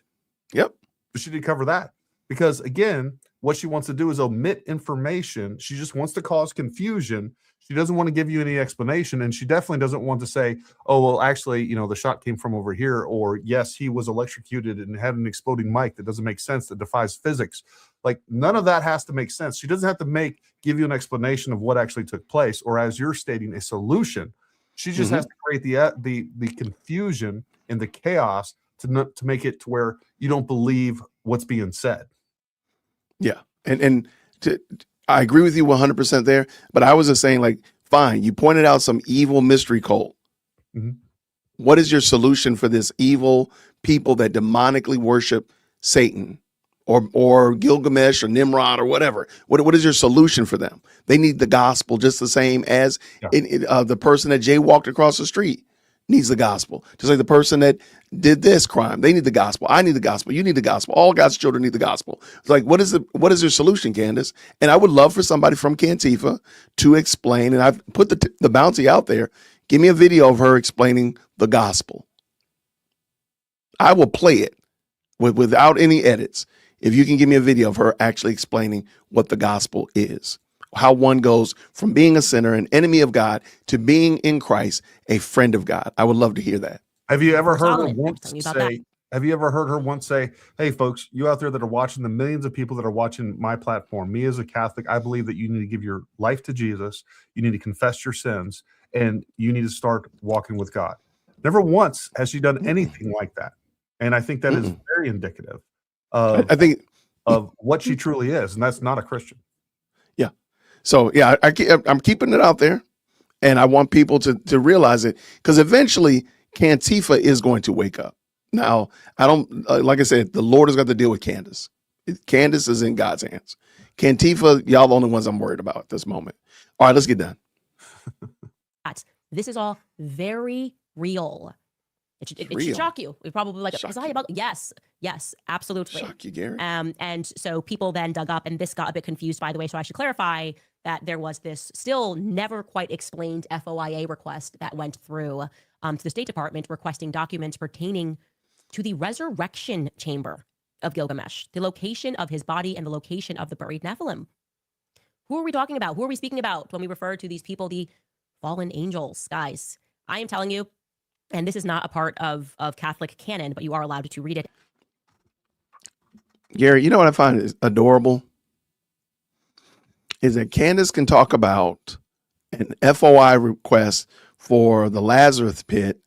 Shout out to Batman, if anybody knows about the Lazarus pit, for Gilgamesh.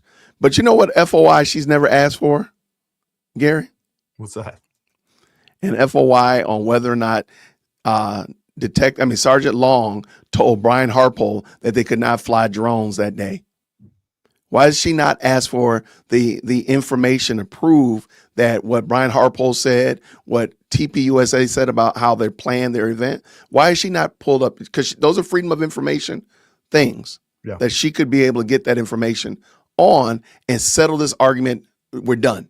The whole drone argument, Brian Harpole, you're good for nothing lowdown. I got evidence that says the contrary. Or It'll be evidence to prove it. Why has she not done that, FOI? But we're over here talking about the Lazarus pit and whether or not Damian Wayne is going to get put in the Lazarus pit and come back again. Like, what in the world are we talking about? I'm sorry. All great questions. Let's go. And you should read it. I read it on a plane. I don't even know what was going through my mind where I decided I needed to read the Book of Enoch. I think it is so important to read the Book of Enoch. It really and isn't. to read about the fallen angels. That this is your real history. I'm sorry to tell you guys, you're not a dinosaur. Okay, you weren't a dinosaur. You're not just like floating. Thank you, Katy Perry, but you're not like a plastic bag floating through the wind. I didn't really ever find that line to be relatable at all. I've never felt that way. This is all very real. And the elites have held on to this. They destroy history because they don't want you to know this.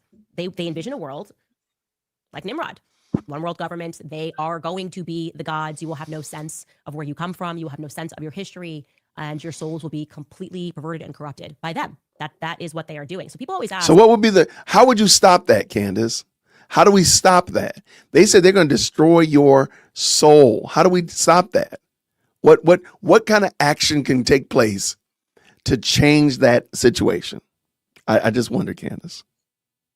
Why I'm always so happy and so positive. How is it possible that the Epstein files can drop and I maintain a happy attitude? In the comments yesterday, I saw this of like, well, what do we do? What do we do now that we know this is real and they're practicing this? Well, you have to also consider the other thing. They're doing this because God is real. That I feel like that's like the best message ever. How could you not be happy recognizing that they are just betting against God like they always do? These people want to recreate Babylon. Okay, this is the story of Hollywood, Babylon. Read the books. They have always been obsessed with this, but who are they contending with? God. And I feel like many people, myself included, go through a period where you wonder, and that's intentional, of course, like I said, because they've stripped our true history and we're not even where we're supposed to be. Like, we're in America. How did we get here? We know nothing about ourselves. And you go through this period where you question whether or not God's real. And I certainly thought, no. Well, coming out of high school, all of it, that's just. What are you talking about? What in the world? This poor woman. Somebody's been saying that they think she's on enhancements, if you will, pharmaceutical grade enhancements. I can't argue with this. I don't understand. No, just because you had a crisis of conscience doesn't mean that other people did, or that it was the exact same. She does seem to put everybody in the same category, that everybody should behave a certain way. Does that make sense? No, she's determined that she's the arbiter of what's normal, even though that she has very limited life experience. I think that's very obvious from everything that she's ever said. And so, that's how she views the world. She doesn't understand the military, so therefore the military is always suspicious. Yeah, It's always good. They're automatically, no matter what level of military that you were in, you're automatically tied to the deepest, darkest, most nefarious elements of the U.S. government that they'd never have access to. So she doesn't know what normal is, and this. I don't think so. She doesn't know what normal looks like. She self-determines this through her very myopic view of the world, and anything that she doesn't understand, anything that's out, and then she reads all these crazy books. Like I loved reading conspiracy theory books and things of the unexplained growing up. But even as a child, I understand, hey, most of the stuff isn't real. This is the gospel.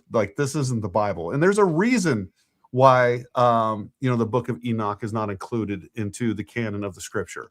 There's a reason. That has been debated, discussed. The Book of Enoch in of itself was not written in the time that it said it was. There's a lot of good reasons not to trust the validity of the Book of Enoch. And, there's lots of people that have addressed that.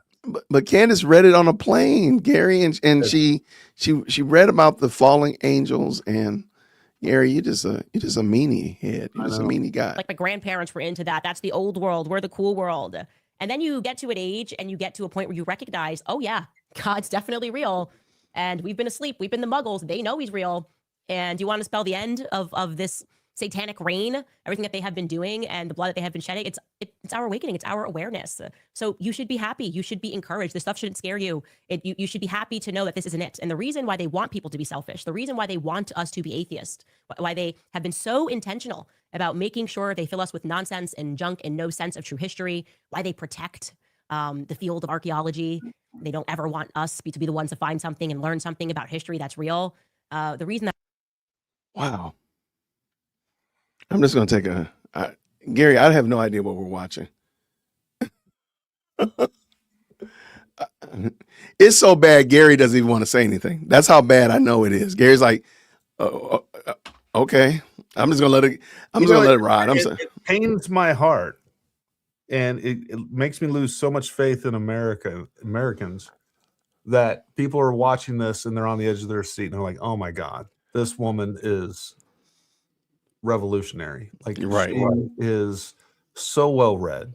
She is so smart. She is So dialed in. astute.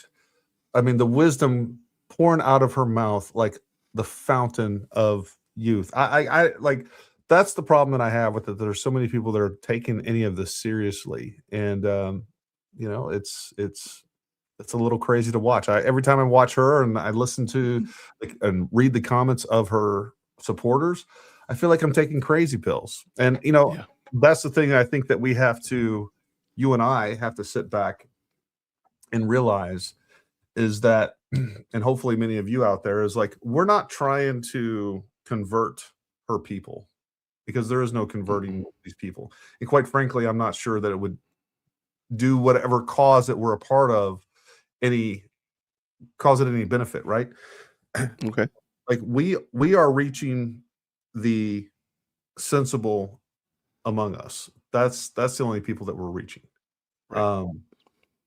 And that's what you have to realize. And you know, hopefully the things that you and I do and other people out there that are speaking out against her and pointing out the problems with what she's saying, hopefully it prevents people from dipping their toe into this and getting converted into this nonsense. And there is a small portion of her followers that are kind of listening. And I know there's lots of people out there. I see them all the time. They're like, hey, I used to listen to her up until this point.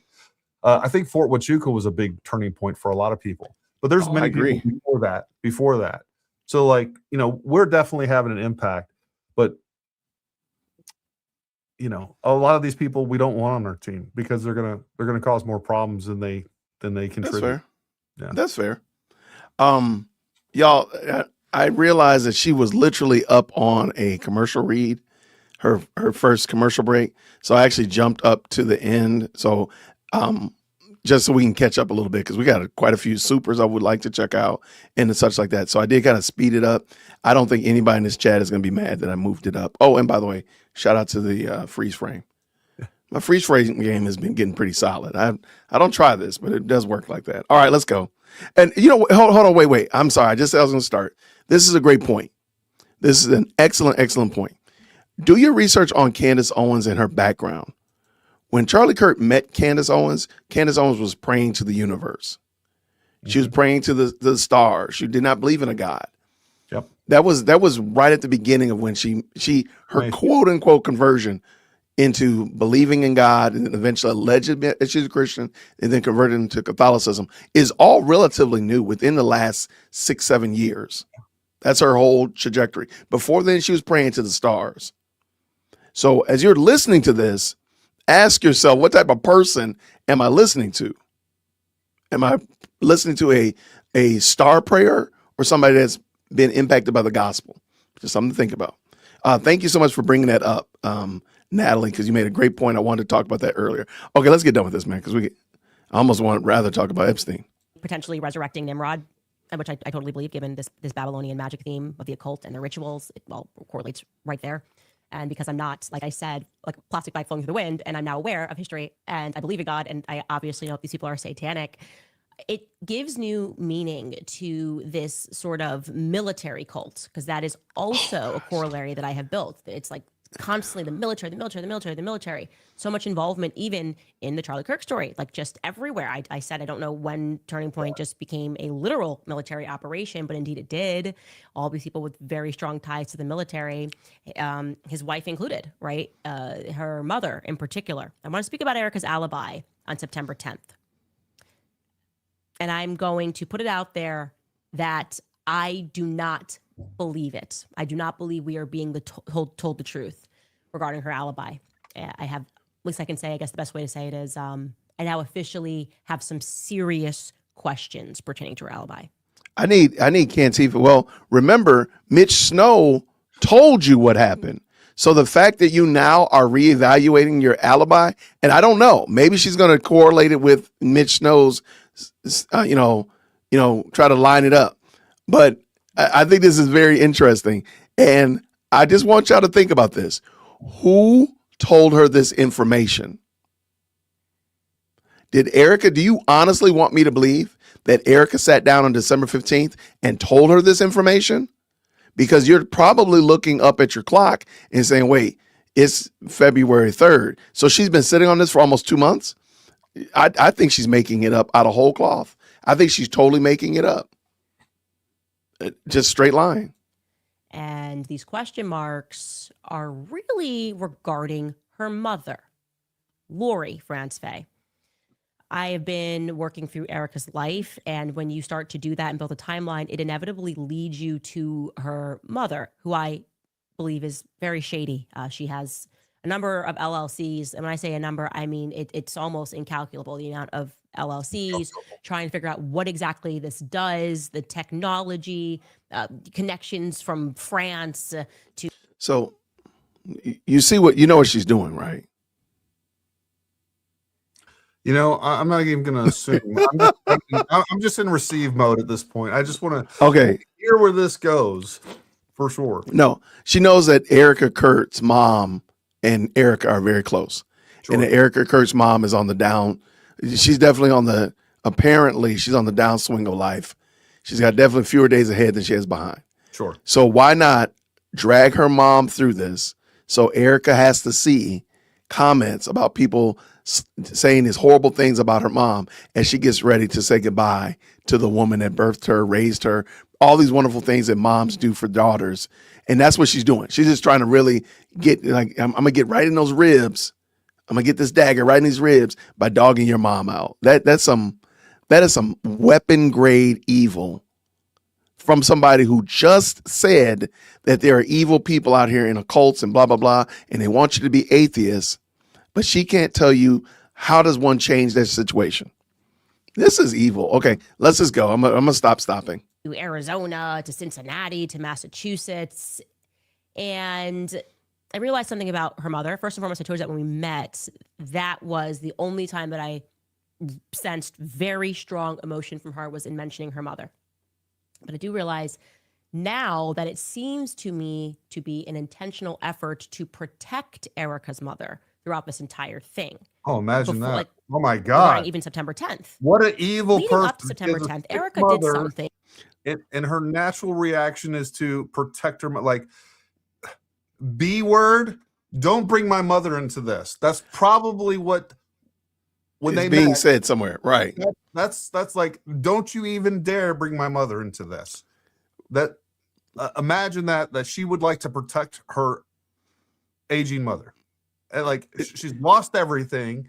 She's being accused of murder by this vile, crazy person. Right. And like, now you're bringing up her mother while you're trying to talk to her. Never mind that you were sitting on the Fort Huachuca story and you didn't have the guts to bring it up. Like, hey, oh, by the way, where were you on the 8th? Because there's somebody that I'm about to bring on. Like, she already had that when she was meeting with Erica. Mm-hmm. But she didn't have the guts to bring it up then.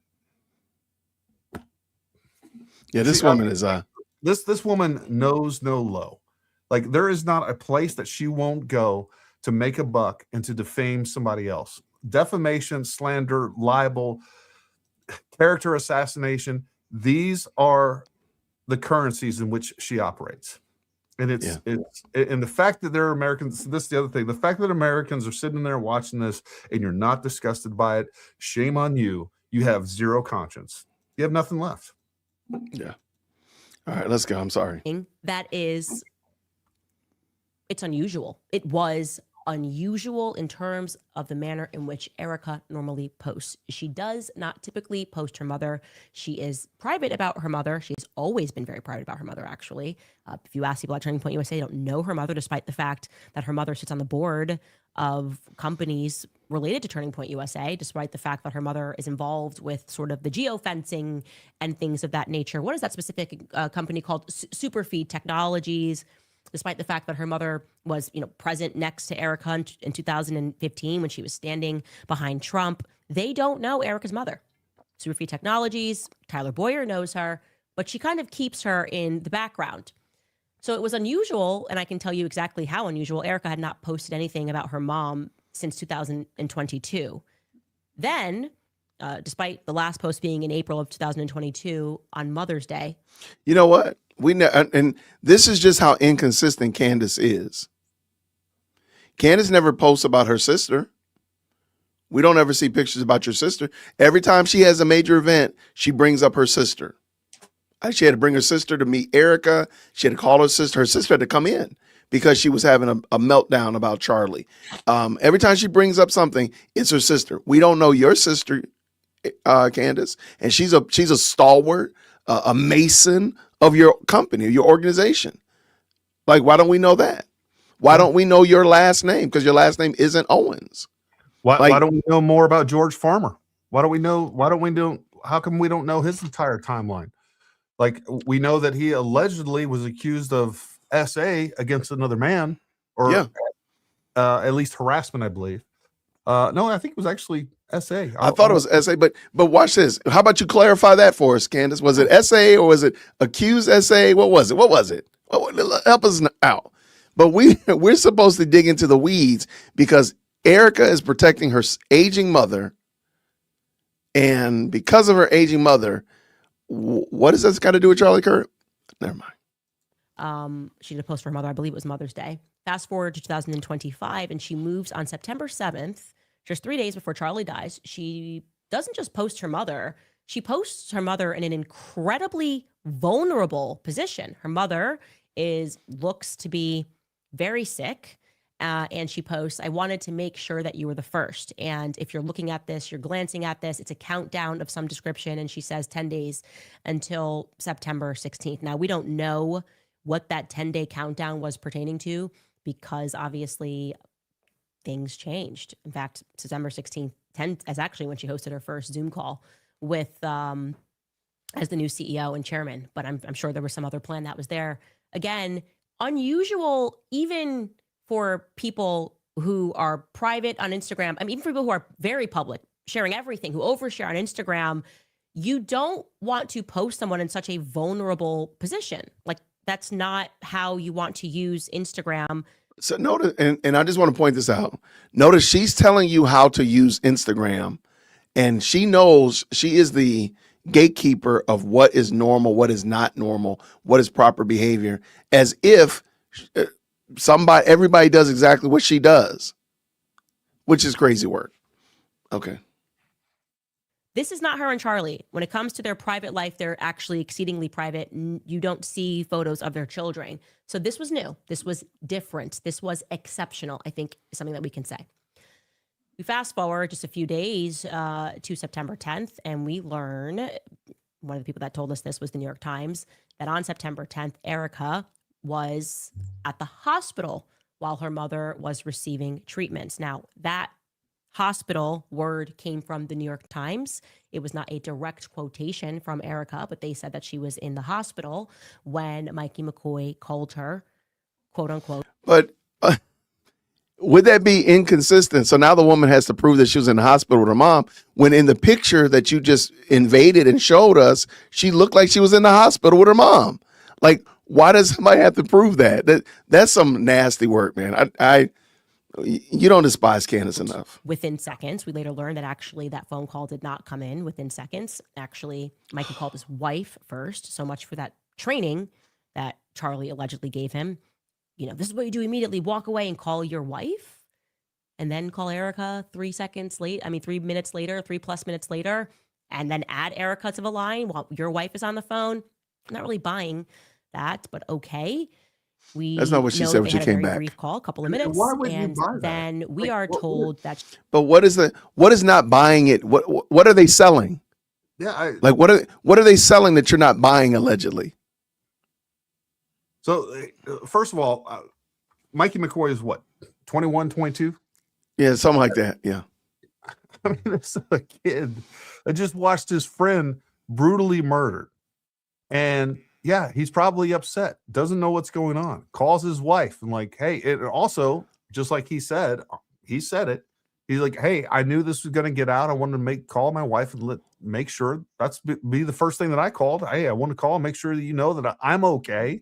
And then, hey, you know what? Now I got to call Erica Kirk. Hey, stay on the line. Like, he might have been an emotional wreck. He might not even been able to talk. For all I know, I don't know what his disposition is. He definitely has never gone through anything like that. I mean, Mikey McCoy is just like Candace, has lived an extremely sheltered life. Like, these are not people that deal with death, destruction, that have done these types of things, that were law enforcement or military prior to. Probably wasn't handling it too well. All right. He probably was talking out of his head. Who knows what was going on? But he just experienced something extremely traumatic, is on the phone with his wife and like, hey, you know, maybe his wife suggested it. Hey, why don't we call her together? And so we can both talk to her and comfort her. Yeah. She's a friend of ours. Like, the fact that about where she constantly turns normal things into suspicious behavior because she wants it to be suspicious, because she wants you, the viewer, to believe that it is crazy. Nobody would do this thing. Tyler would never say vehicle, even though he says vehicle 40 seconds later. You know, he's you know, jumping up on top of the roof like Spider-Man. Like, it is all lies, deception, information operations. It's all propaganda. And it's just like that girl in high school. Oh, look what she's doing. Oh, look how she carries her bag. Oh, look at the jewelry she wears. Look how she did her makeup. Isn't she disgusting? Look at the people that she hangs out with. This is all the same thing. It's childish. It's immature. It's illogical. And the people that buy into it, you're morons. You're morons. Yeah, I mean, good luck with that. I mean, going to keep living like that. I mean, I just pray that you are never on the receiving end of this type of vile, vitriolic, evil behavior, where you're being accused of something in the midst of a horrible event that you have nothing to do with. And you're being accused of something by just some Yahoo out there, and it's stirring up all of this craziness in your HOA, stirring up all this craziness at the school board about you in the event of something that you had nothing to do with. I pray that that never happens to you. And that, well, I do pray that you open your eyes and see this evil woman for what she is. She's totally evil and deranged. And what you're buying into is not only just like Cantifa slop, but it's evil, vitriolic craziness. But let's finish this up, man. She left her mother, who was receiving a medical treatment, and then she collapsed in the parking lot. Now, I got suddenly interested in this narrative for a couple of reasons, all because I then realized her mother was used again in an alibi when I was contacting Justin Strife, trying to figure out what Erica was doing on September 8th, just wanting some sort of an alibi, and it kept getting delayed. And I was told that her mother was very, very sick, and that was the reason why, and that she was spending her days in the hospital with her mother. I can confirm that the message that he sent me, certainly the lighting does not look like she is in a hospital. It looks like she's where she is there, which is at her apartment building. And also what I can now confirm to you for a fact is that the mother was receiving treatment not at a hospital, but at a sort of holistic clinic, if you will. And again, this is one of those situations where you go, you wouldn't normally speak about the health of somebody's mother, but you're putting us in the casket with Charlie. We have a right to ask where he's buried. Wow. I just got to take a second to recoup on that. Wow. Man, that lady's evil. You don't despise Candace. You're going to put us in this very vulnerable position with your mother. I guess it's okay for us to discuss your mother's illnesses, because this was a post, right? I would never, ever, ever, ever post this. I find that to be, again, I also wouldn't post somebody in a casket, but different strokes for different folks. What is interesting to me is I have known for a while, she's not lying about her mother having Lyme disease. That's what her mother has. I know this because I talked to Charlie about this. Charlie, once upon a time, he and I spoke extensively about how he was flying out her mother to do treatments for Lyme disease overseas because there was better treatment in Europe, options available. Bella Hadid posts a lot about this. Her, and I think her brother as well, have Lyme disease, and she does sometimes. She goes overseas and she posts about different medical treatments that they have available in Europe. So I was aware that her mother had Lyme disease. That totally passed the test for me. But I think the reason why we were sort of given this kind of nondescript thing and we were led to believe that she was in a hospital was because then you wouldn't ask the next natural question, which is why didn't she go with Erica to Utah? Like, you're with your mom when you hit the news. Why not instantly go with your daughter to Utah? So we were led to believe that she was in a condition where she could not do this. I find that to be interesting, especially because I have learned, and I believe this is accurate, that on September 8th, we can pull up the timeline here, that Charlie took Erica's mother for a treatment for Lyme disease at a clinic. I have the address, the name of the clinic. I'm not going to be publishing that because I don't think that that's relevant at this time. But it makes September 8th really interesting because I am told that these treatments, and again, these are holistic treatments that you can go to at a center. There's all sorts of things that you can get done now for Lyme disease and other diseases. I am told that these treatments last between 1 to 2 hours, okay? 1 on the short end, then up to 2 hours. And yeah, you could, if you wanted, get an intense treatment on the 8th, followed by on the 10th, 2 days later. So I don't need to question that narrative. But I am starting to look at Charlie's schedule because Charlie came back from Korea and Tokyo, his trip, very late, almost early morning on September 8th, very late on the 7th. We know when he landed into California. And then This is just gross. Hey, Gary. Mm-hmm. Yeah, I'm sorry, team. Yeah, listening to this woman bloviate about somebody's schedule with these mommy sleuth busybody dumpster divers that she has in her cadre. I'm sorry. I'm sorry. My name is Jason. If you have a problem, concern, or question, you can email management, dearwokec@gmail.com. I will gladly entertain all your complaints. Here, let me put it in the chat. I'm sorry. This is just gross. I'm just thinking, like, imagine having to answer to this crazy, foaming at the mouth lunatic. This passes my test. Like, what are you talking about? Who are you? And I do fault to some degree. Turning Point, I don't think they should have stopped talking to Candace soon after Charlie Kirk, after the memorial. They should have stopped engaging with her completely and totally. So anybody that's interacting with her, I don't know, you might get a black eye tomorrow. I'm sorry. Justin, Andrew, y'all might right in the eyeball. But this is just ridiculous, man. I'm sorry. I'm going to cut it and see if I feel a little bit better, Gary, because like it just doesn't make sense. But you know what also does make sense is that Laura has been a member for 8 months and she's saying blah, blah, blah, blah, blah. I agree. That's how I feel.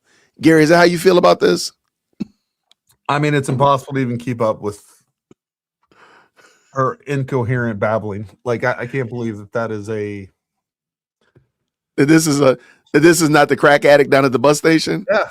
I mean, that's a great analogy right there. Because you do realize that we started out with Babylon and the golden serpent and finding Nimrod. Now we are looking at okay. I just want you to remember that We found the Nimrod. We did find a Nimrod. We did find a Nimrod. Thank you all, you guys, for all you guys do, Jay and Gary. Thanks so much. Let us know if you want us to do this on a regular basis. Gary and I were considering doing a show probably once a week or several times a month, just chopping it up. Maybe I think I know I can read Gary's mind. It will not be about Candace. I will tell you that much. It will not be a watch party. Gary is trying to keep himself under composure. He's like, Jason, don't you do this again to me. We've stayed so far from Egyptian planes are the key. Right. Remember, Egyptian planes were the key to solving this entire whatever happened to Charlie Kirk. Egyptian planes. And now planes are off the plate. They're off of it. Where did the planes go? Where did the interactive timeline of the planes that she was saying that she's going to put on her website? Where did that go?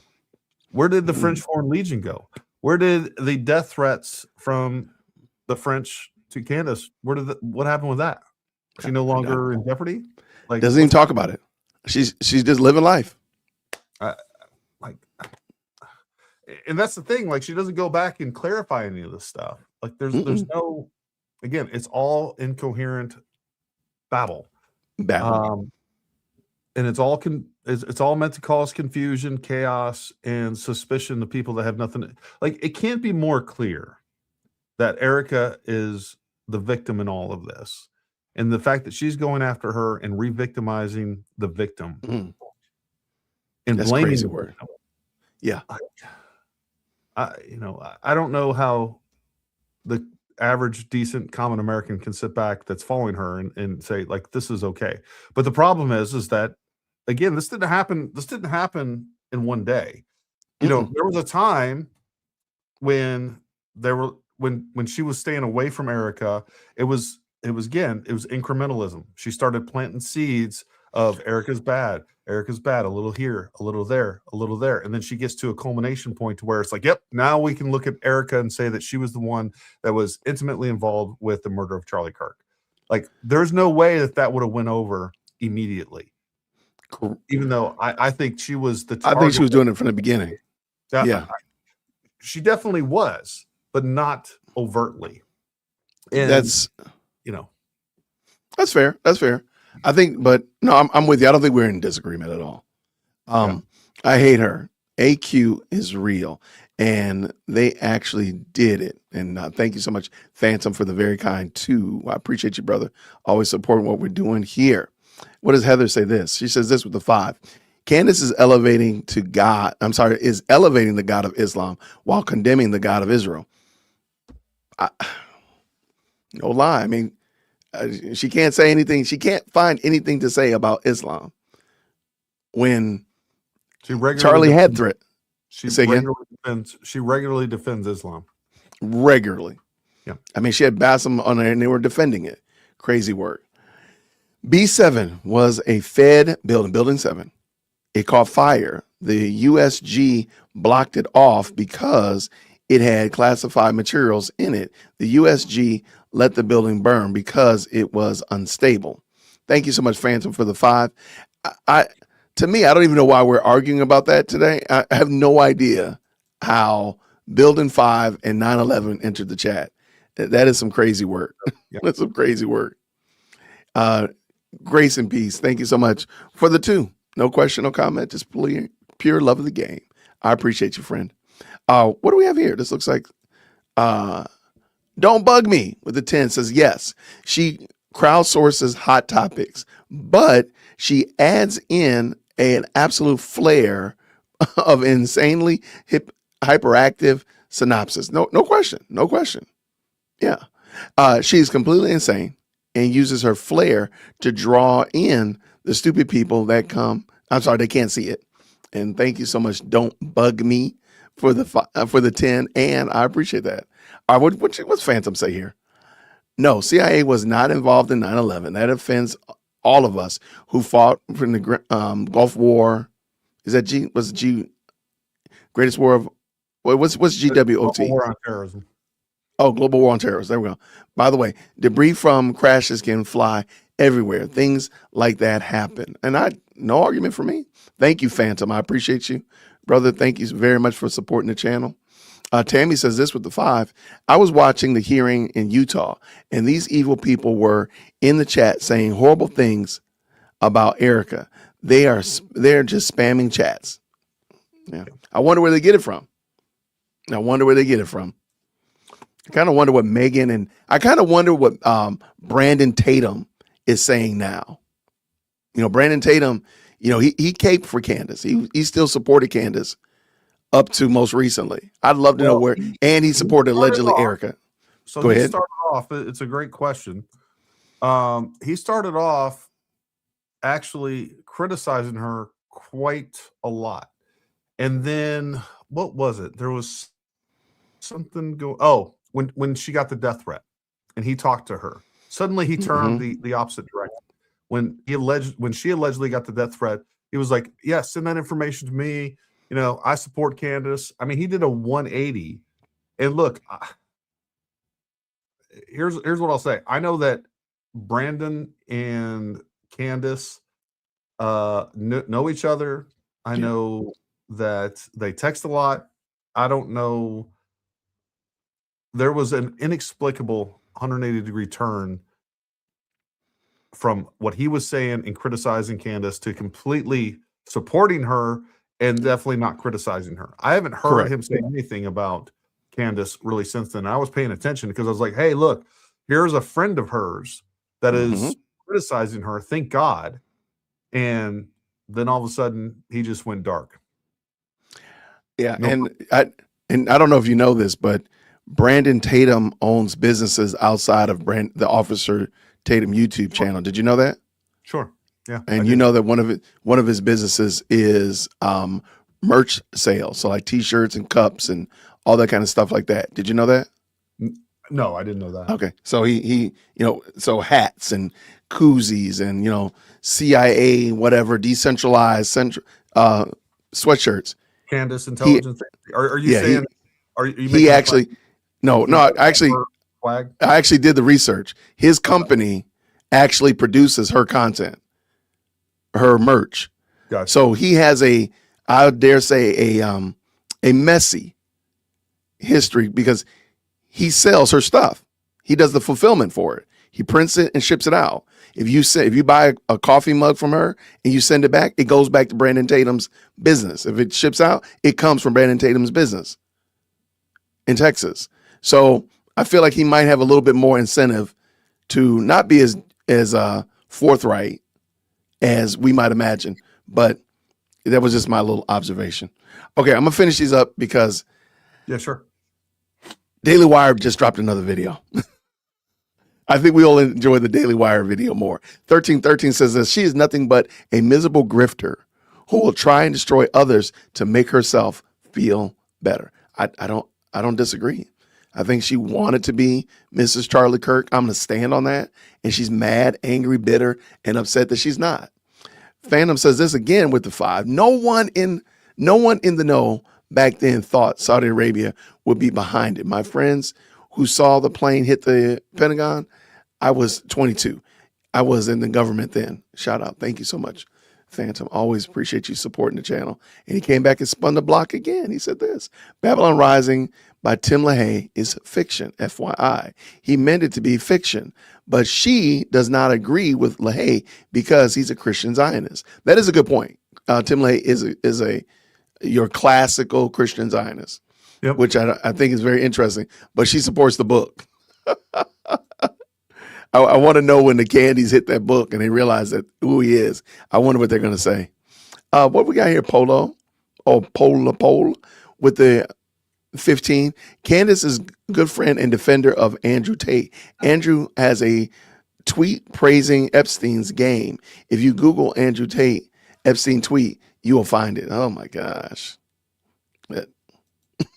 I don't expect her to be consistent. Do you ever expect her to be consistent? No, I mean she's consistently consistent. I mean that's she's worried about pedophiles, but she's never talked once about the issues within the Catholic Church itself. Right. Or her husband's best friend, Andrew Tate. Which God is real? The God of the Bible, or thank you so much for the love of Jesus with the 2. I appreciate you, friend. And coming back around, Heather says this: Candace thinks God has given her alone a new revelation and secret knowledge to share with the world. That's a very good observation. He is the modern Joseph Smith.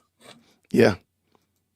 That's why we say, and I don't think it's just hyperbole, that this is a cult. This is cult behavior. Mm-hmm. She practices necromancy, talks about Christ consciousness, doesn't seek God for advice, but man, priest, to be honest, smells like New Age. I told you. I mean, she was praying to the universe when she met Charlie. Thank you so much for that. I think she picks up different religions that suits her. No argument at all. Like none whatsoever. Well, we can also look at the dichotomy of and the differences between what her message is and what Charlie Kirk's message was. One of the things he constantly called out, homosexuality. He called out the trans movement. She has done anything but that, by the way. Right. He constantly called out the left and the ungodly actions of the left. She never does that. She never attacks the left. And by the way, that's what she used to do. Like that was her thing. Like, hey, let's point out the hypocrisy, the incorrect elements of the left. And this is one of the things that really hit me the other day as I was thinking about this. And I went back through and I was watching, and folks, if you haven't watched it, I think you need to, the Joe Rogan episode where he interviewed her. I keep saying I'm gonna do that. Maybe isn't it like 3 hours though, Gary? It is. No, you don't want to do it. Maybe cut it up and pull some clips. That may be worth going through. But the fact is like she has never said any sort of new political revelation or anything else. The only thing that she ever did and where she made a living and where she became popular was she was a token Black woman that was parroting the exact same things that other white men were already saying. You can take that however you want, but that is why and how she got prevalent. And Joe Rogan actually mentions that. He's like, look, the reason you're so popular, because this was in 2016 and 2018. She came onto the scene in 2016. So she'd only been a conservative for 2 years. At that point, she still didn't believe in God, she stated. And then when she was pressed on, she was pressed on global warming. He's like, well, why don't you believe global warming? At the time, Joe Rogan believed in global warming. He's turned that around a little bit. But the fact is, she's like, I don't know. I just think it's gay. He's like, well, what do you mean? And, you know, she never had anything other than a surface level argument because all she was doing was parroting what was already said. And she was looked at as, look, I mean, for a while there, she was the Black female face of the conservative movement. That's where her value came from, one way or the other. And, you know, she wasn't, she wasn't a Thomas Sowell. She wasn't Dr. Ben Carson. She wasn't somebody that was really well-versed and knowledgeable in conservative values. All she did was parrot what other people were saying already. And if you do any research into her writing when she worked for Degree 180, she didn't hold to any conservative views, even in a secular sense. She didn't believe in the sanctity of marriage. She didn't believe in that. I mean, she's literally writing about polygamy, writing about having affairs and such of that nature, just openly. And that was literally 2-3 years before she was on the Joe Rogan program. So only to help Gary's point, when did she ever become a conservative though? When was she ever conservative? And I think it was in 2016 when she wrote a article talking about it's a good idea to marry a gay man. She did. It was 2016. Yep. So, like, I mean, there were no principles as a foundation. She had no moral structure to begin with. It was what resonated with an audience, and that she became, you know, a commercial value is really what it comes down to. And as soon as she started feeling like that went away, all she did was switch to something else that she thought would be popular. Yeah, I know. I think you're 100% correct. Greg says this: there is no way people living in mud brick buildings thousands of years ago have any time machine technology. Are you sure about that though? Come on, Candace told us that they tapped Indiana Jones and he was looking for, you know, the time machine of the crystal time machine. That's what Candace told me. Now, Gary, I don't know about that. Thank you so much, Kelly, with the 20. My goodness, in the morning. Had to catch up at double speed. Connect the dots. L. Ron Hubbard, Scientology, ran off with Jack Person's girlfriend, Ann Money. Really? Oh, my gosh. Scientology was created. John Mappin is a Scientologist. He is also Candace's friend. Makes sense now? If not, ask Xenu. I think isn't Xenu like an angel? What is it? He is the top figure within Scientology. Well played. I like how she did that. Well played. Thank you for the 10 confessions of a cookie. Xenu was the original one that filled volcanoes on the earth and souls on the earth with atomic bombs and then blew them up, and these spirits turned into thetans, and these thetans represent like bad habits and things that are holding you down. And if you pay enough money and you read the right books from Scientology and you go through their training programs, which cost hundreds and hundreds of thousands of dollars, you can slowly get rid of these thetans and you will become a perfect being that is thetanless, and then you will die and turn into nothing because they are a godless it is without doubt a atheistic. Are you okay, Gary? Do you need help, Gary? I do need help. Confessions of a Cookie Addict. Fellow West Virginia here. Obscure YouTuber Gary. Appreciate all you both do.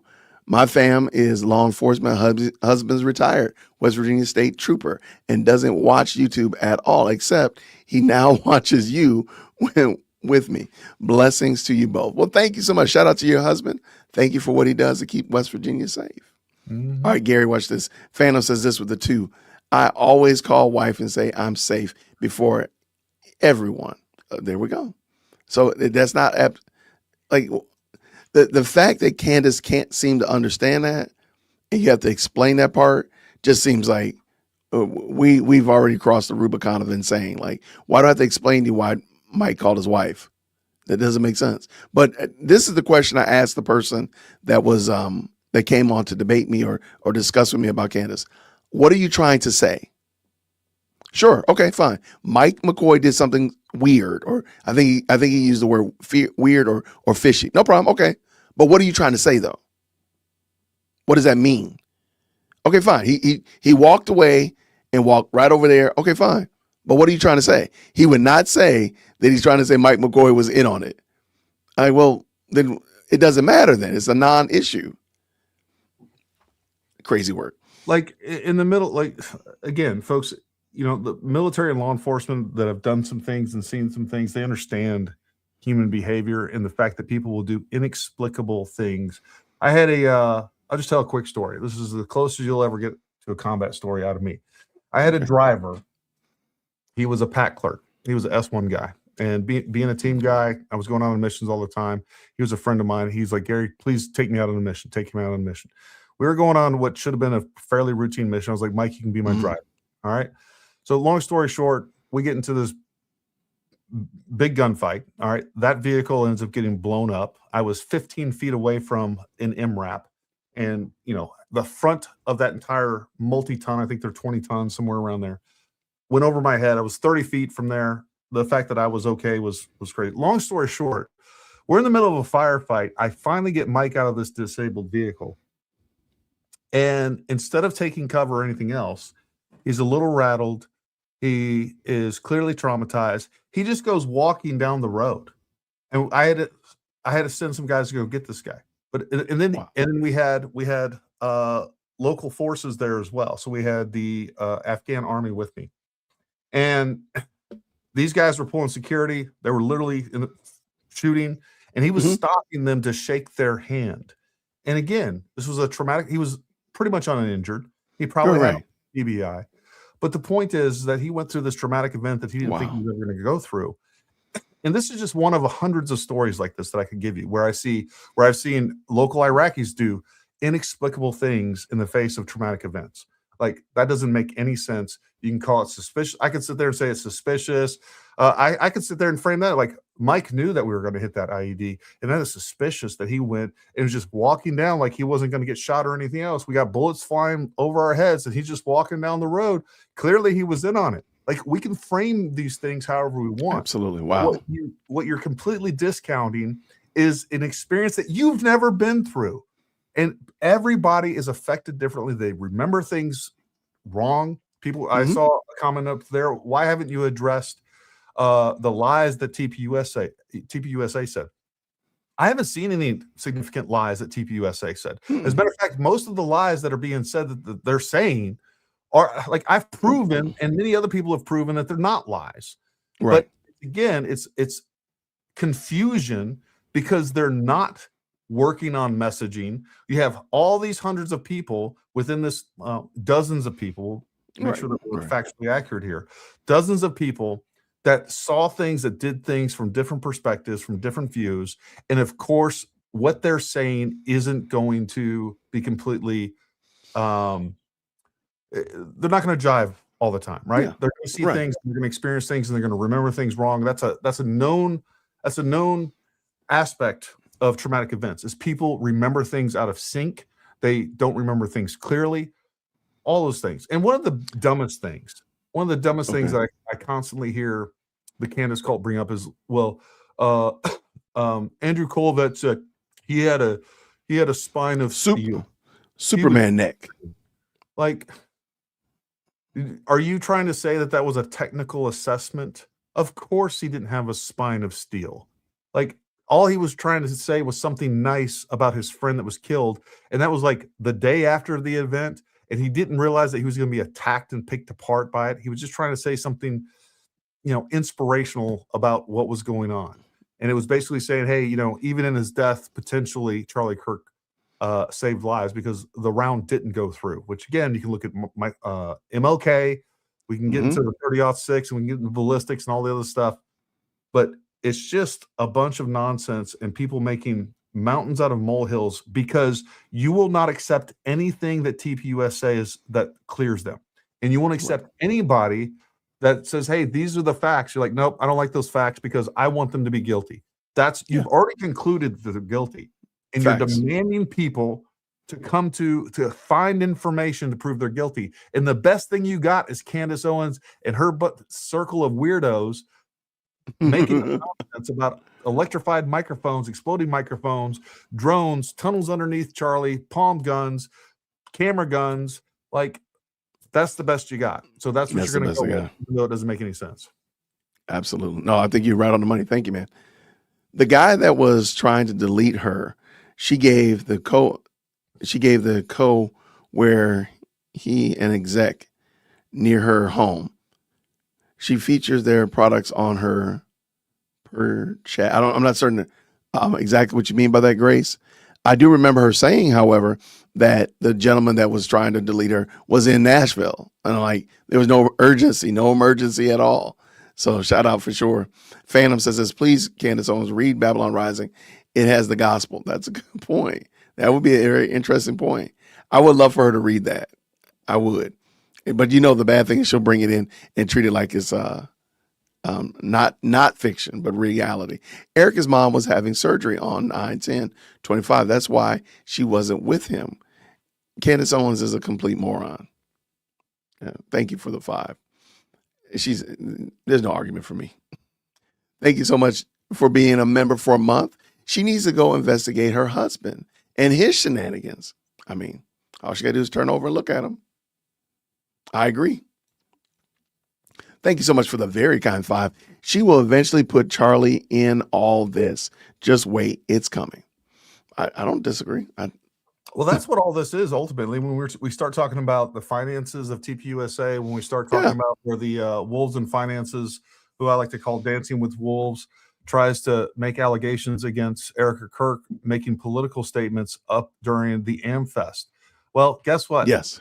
Go look at 2023 and 2024 AmFest. I got clips of it back there. Charlie Kirk makes all kinds of political statements. Now, I'll tell you right now, I'm not a lawyer. I don't understand 501c3s, what they can and can't say. But whatever you're accusing Erica Kirk of, Charlie Kirk and many other people, guest speakers, were doing the exact same thing. So clearly, and that was during the Biden administration, who was already going after TPUSA. So I think if there was a there, they would have found it. They were trying to shut TPUSA down for the same reason that Candace Owens and her sycophants are trying to shut it down, and that is because they are the most powerful political force in the United States, and they still are. Like, what you people are doing isn't working. They're still getting donations. They're still thriving. They're still going to be a huge political force in the midterms and in 2023. Are you having an effect? Of course you are. 2028. Are we probably going to lose the midterms? And I would attribute at least a portion of what's going on with this and the misinformation that Candace and her surrogates are putting out. They're blackpilling a lot of people, saying like it doesn't matter if it's Republican or Democrat, like they're all the same. No, they're not. It couldn't you couldn't have a bigger contrast in choice. Joe Biden, who let millions and millions of illegal immigrants flood our country into this country, versus Donald Trump and the Republican Party that's trying to stop it, that has sealed the border, that has been effective. We've got interest rates that are much lower than they used to be. I mean, you can look at 100 metrics. I covered it in one of my last shows, went through and listed all the accomplishments of the Trump administration. Are they doing enough for me? No, they're not. They're not deporting nearly enough people as far as I'm concerned. There's other things that they're not doing well. Like, there's a lot to criticize there, but it's nothing even close compared to the Biden administration, what the Democrats want to do with this country. I agree. Where we were 2 years ago is night and day different to today. So there we go. Adam says this with the 5. How do we know that Mappin didn't have Charlie deleted by Tyler Robinson? I mean, we don't know that. I mean, we're pulling up, we're doing archaeological digs in ancient Babylon. What about doing an archaeological dig through John Mappin's phone? Where was he on September 9th and September 10th? And 2 days before and 3 days after. Do we know? I don't know. I know he's always telling somebody come out and go shooting. Thank you, Ruben, with the 10 says this. Owens has 14. Then Owens was 14, I'm sorry, and never deployed. I didn't recall her unit or ground experience yet. She speaks like she was right there. That's wild to act like an expert without ever seeing the situation firsthand. But she does that all the time. She does that all the time, Gary. There is nothing I've heard her speak on that she's not an expert on, and can tell you what normal looks like and what abnormal looks like, what suspicious looks like, and everything in between. Yeah, I mean, she is Dunning-Kruger walking. Dunning-Kruger walking. I love it. I love it. Thank you so much, Pazzy, with the 5. I think Candace is working on a coup of TPUSA. She and Tucker want to redefine the conservative movement. There's no argument for me. There's no argument. I think you're right on the money. And the bad thing is that unless we defend and define what real conservatism is, then they'll fall victim to that. Thank you so much, Catholic, with the 5. She takes the moral high ground with Erica's post, but shares bloody pics of the SUV. And the alleged glass break in there, I personally don't think, I think she found out after the fact that wasn't really the SUV. That's why she's never shown it again. Well, I don't know if Coleman has shown that multiple times, and a couple of her other sycophants blacked out. Yeah, surrogates. Okay. Well, I don't watch them, so I can only watch but so much crazy. So I choose to. Look, I'm right here at the head of craziness, the fountainhead of insanity. That's where I'm at. Stormtrooper says this with the 10. Yes, Jay, personally would enjoy any podcast Gary and you could do together. By the way, I subscribe, getting you closer to the French toast and peanut butter. Absolutely. Thank you, friend. I'm looking forward to it. I'm ready to try it out, man. Let's get it. Let me get that 100,000. Let's go. JJ's World with the 5. Candace Owens wasn't referring to Tim LaHaye, but Ron Skiba. Oh, could you look that up? Skiba's Babylon Rising video. Okay, maybe that was it. If you see it, let me know.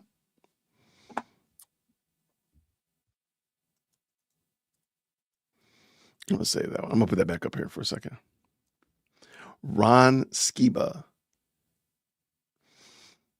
Rob Skiba? Yeah. Rising the first shall be last. Rob's okay. Okay, so it's not Tim LaHaye. No. Okay. Is this a book or a movie or what is this? It's book. I don't know how they got away with calling it the same exact thing. I don't know when his was originally published February 2012, so it looks like it predates Tim LaHaye. Okay. Yeah. Rob Skiba. Okay. All right, so Gary, that's your responsibility. You're going to get that book, order it, read it, and give us a nice, concise book review the next time we That's team why up. God made AI. Oh, come on. Please watch Brandon's interview with Andrew Cedra. Who's that? Thank you so much for the 2. Who's Andrew Cedra? Is this Andrew Brand? I'm assuming she means Brandon Tatum. I'm assuming. I'm going to say that and come back to it as well. Thank you so much for that. And thank you so much, South Carolina dog. I'm in upstate South Carolina, Jason. How do you like that snow we weren't going to get because they said it was 5 inches in here? We didn't get any snow. We didn't get any ice. It was just really cold here. So I'm glad y'all enjoyed it. Keep it up there with y'all. I really appreciate it. All right. What we got here? Thank you so much. Am Croft with the 5. I'm Catholic, but I stopped watching shortly after her conversion because she was condescending and hateful. No Catholic I know talks this way. And that's what I'm saying. Like, I think Catholics need to speak out in this whole Catholic Day of Prayer. Maybe y'all need to say something about that and let people know, like, this doesn't represent us. I think that would be great. You know what else is great? CJ dropping 10 memberships on the Paramount Tactical Team. Shout out to y'all. 10 more. What do you call your people? I know you don't call them ICE agents. I know you better not. Just get in trouble. I don't know that I call my people anything. Oh, well, come on, man. I need to get. I don't know. I'll come up with that. We got to come up with something because Gary. How about that? What are they? Paramount Patriots. You know what? I'm gonna call you guys door kickers. All my fellow door kickers. You guys. I like that. Okay. See, you acting like you don't have creative mind, man. You look. Let's put the challenge out there because I was gonna call them something, but there you go, door kickers. I like that. Shout out. So great job, man. I do want to hit this. This is just take this for what it is. And look, I don't think for a second that Chat GPT or any other AI is gospel, but this is the overview from Ron Skiba, late radio host, Bible prophecy researcher, discuss ancient civilizations, Bible cosmology, Nephilim, Watchers, Giants, alternative readings of Genesis and Revelation. He was not an academic historian or archaeologist. His work best described as biblical interpretation and speculative research, often critical of mainstream academia, intended for faith-based audience, not peer-reviewed scholarship.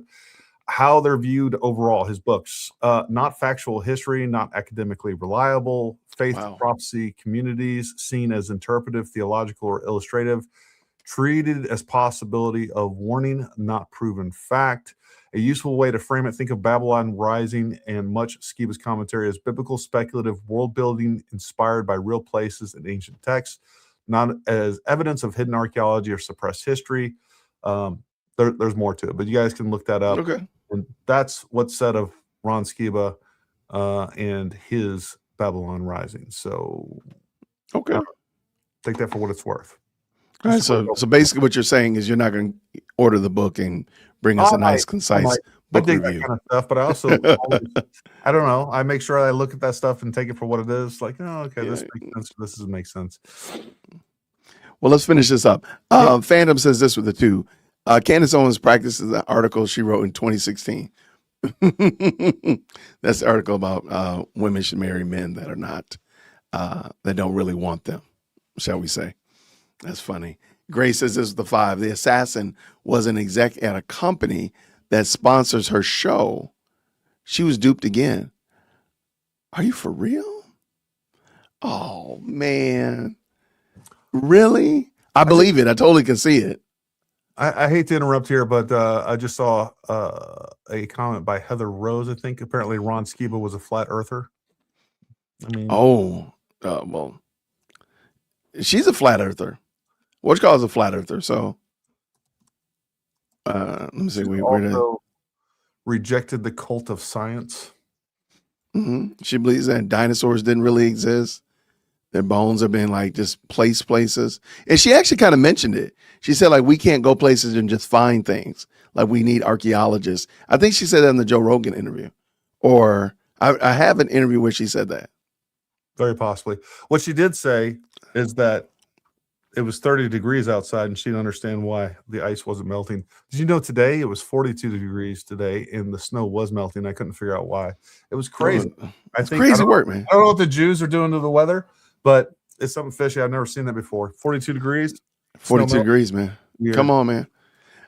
What do you call, what about calling your followers obstructants? Obscurants? Obscurants. How about that one? What do you think about that? We're going with door kickers. You like door kickers? Okay, door kickers. Door kickers for the win. Truth door kickers for the win.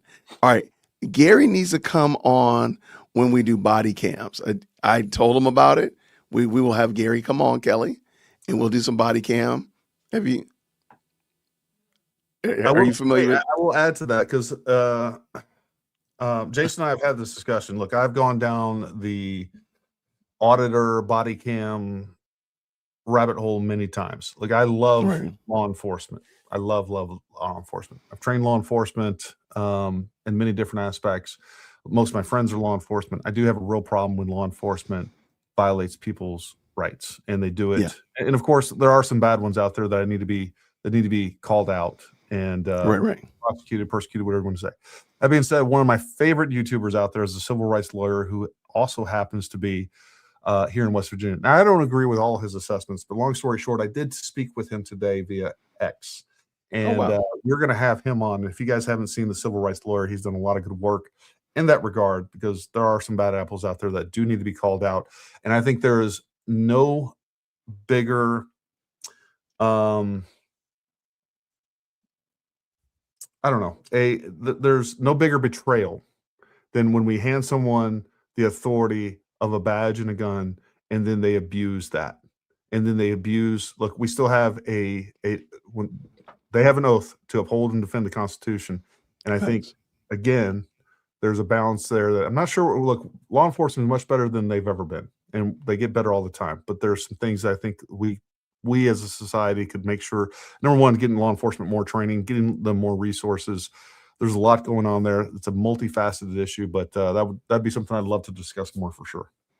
Okay, well, we will do that. We just enjoy watching body cam just for the laughs, just for the giggles. All right, Candace is rocking her Gordon Gartrell again, and that's from the Cosby Show. Shout out! Thank you so much for that very kind $2 super. I appreciate you. This is something interesting, and maybe we need to go back and look at Skiba's book. Is from 2012. He stole it from Dr. Tim LaHaye from 2000. Oh, so it's actually backwards. All right, let's do this because we got to clean the palate, Gary. If y'all want to, we'll go back. I just want to. There's a comment that I want to clarify from Natalie Harmon 680. It says maybe Gary has already done this, but can someone ask him to do a show on his experiences and how it started? I don't know exactly what you mean by that, Natalie. I'd be happy to discuss those. And I have watched them all. Drexley's comment. I watch Audit the. I watch them all. Like I go down those rabbit holes. Audit the Audit. There's like 10 more that I watch as well. Civil Rights Lawyer, Audit the Audit, and several more. But I'm not sure what you mean. How did my experience start? All those things. So if you clarify that, maybe. Yeah, put some asterisks in front of it. I can kind of see it over here. Shout out. Thank you so much, Ian Janelle. Been a member for 3 months. Do merch. Build him a man. Build him a man-witch. Much better than her book, which is probably about controlling women being submissive. Also, what's up with her son's name? I don't know what her son's name is, but Edie Lowe actually read the book, and she said she just couldn't take it. It was intolerable. She said talking about Candace's book, Make Him a Sandwich, that it just wasn't, it didn't make any sense. And she said she stopped at like chapter 5. She said she just couldn't read it. It was kind of like her thoughts. She made it sound like it was just like a stream of consciousness made into chapters. It was kind of crazy. But hopefully she'll come back or she'll explain a little bit more about it. Let me see, did I miss something? All right, I do not see anything at this moment. Here, let's make this thing great. I'm gonna pull in this video from the Daily Wire. The Daily Wire is up to more Daily Wire shenanigans, which, by the way, we approve of these shenanigans. Let's pull this in. I haven't seen this. I don't know what it is. My editors have been, mods have been sending it to me in the back. Green and red hearts in the chat when you can hear. Welcome, friends. This is cassette 4 of the introductory adult reading curriculum, Read for All. This cassette will introduce onset letter sounds in context. Are you ready? Let's begin. A is for architecture. The architecture is delightful. B is for bees. Bees go buzz, buzz. C is for cease and desist. Hey, stop it. Now. D is for delegitimize. Oh my gosh. This debacle has really delegitimatized the work. E is for Egypt. The explorer explored the Egyptian plains. F is for French. The French woman is a female. G is for glistened. The frozen ice glistened frozenly as the freezing temperature dropped to 30 degrees. H is for hooray! Clip clop hooray! I is for Israel. It's good to know what is real and what is not. J is for juicy. We all know the Jews see details no one else does. K is for no. You know the line, but I'm not going to say it. L is for literacy. Reading is literacy, and literacy is understanding, and understanding is M. M is for macabre. The Burr reel was Macabre, according to Candace, macabre, not macabre. quite Burr. N is for no. That's a no-no, kid. O is for officer. The Special Forces officer is a green beret. P is for puzzle. Everything can be a puzzle, even if it isn't.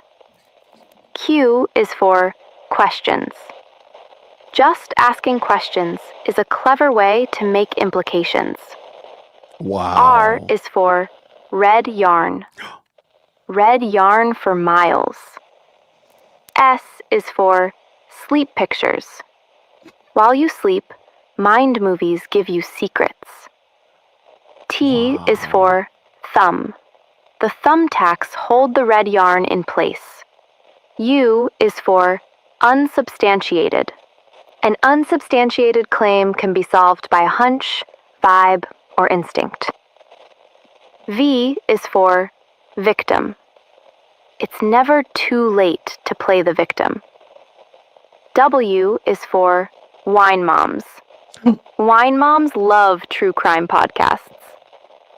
X is for Twitter. X is what some people call Twitter. Y is for yay. Even Yay apologized. Z is for zoinks. When Shaggy and Scooby are trying to solve a case, they sometimes say zoinks. Great listening and learning. You're making excellent letter sounds.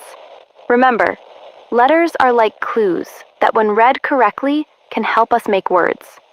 What clues did you find today? Listen again or refer to the transcript for additional practice. Turn over cassette tape to continue. End of tape. End of tape. End of tape. End of... Oh, wow. Yeah, I'm sorry. Daily Wire. I'm sorry. That was brutal. Every one of them has gotten better. And this one right here. The last one better than that one, but that one was good. The last one with the guy on the board talking about cease and desist. Yes. I don't know. I like this one because this has been they're telling you right now that they're dialed in on what's going on Twitter, what's being said. So this is the newest thing is about the fact that she can't read. And I so also enjoyed the animation of the miniature horse. The miniature horse, I did like that as well. I did. But I feel like each one has gotten better. Wow. That was well done, Daily Wire. That was they got her over a barrel. And the thing is, like, I feel like, Gary, they just know what picks her. Like, they're just here to troll her. They're trying to give 50 Cent a run for his money as it relates to trolling. And that's all they're doing. They're just like, you got a problem? We're going to go ahead and solve your problem for you by trolling you until you stop, till you have no more problems. We're going to continue to troll until morale improves. I don't know if that's what they said, but I do want to play that little segment where Ben Shapiro talks about the 4D chess. I know y'all kind of forgot that we were actually watching Candace. I know we did because I silently rage quit, but I do want to watch that part because I think it's very appropriate for what she was talking about. Gary, are you okay? Are you going to be mad at me for this? Oh, send it. All right, let's finish. I think this is coming up. So it's coming up. And I would just imagine that there's a lot of producers that are writing questions that Ben wants them to ask so that he could answer and kind of diss me. And that's what you're going to see here. And so because they're like running out of things to say about me, their new push is just that I'm stupid. Candace is dumb. She's really stupid. She mispronounced a word. We're going to scroll through 300 episodes. And look, She meant to say revelations, but she said relevations. She's ignorant. So Ben is so obviously answering a question that is asked by his producer, you and said they 100 just times. like push any mistake. And again, like it's funny because Candace can make a mistake. Now, I think most people, and in the chat, let me know this.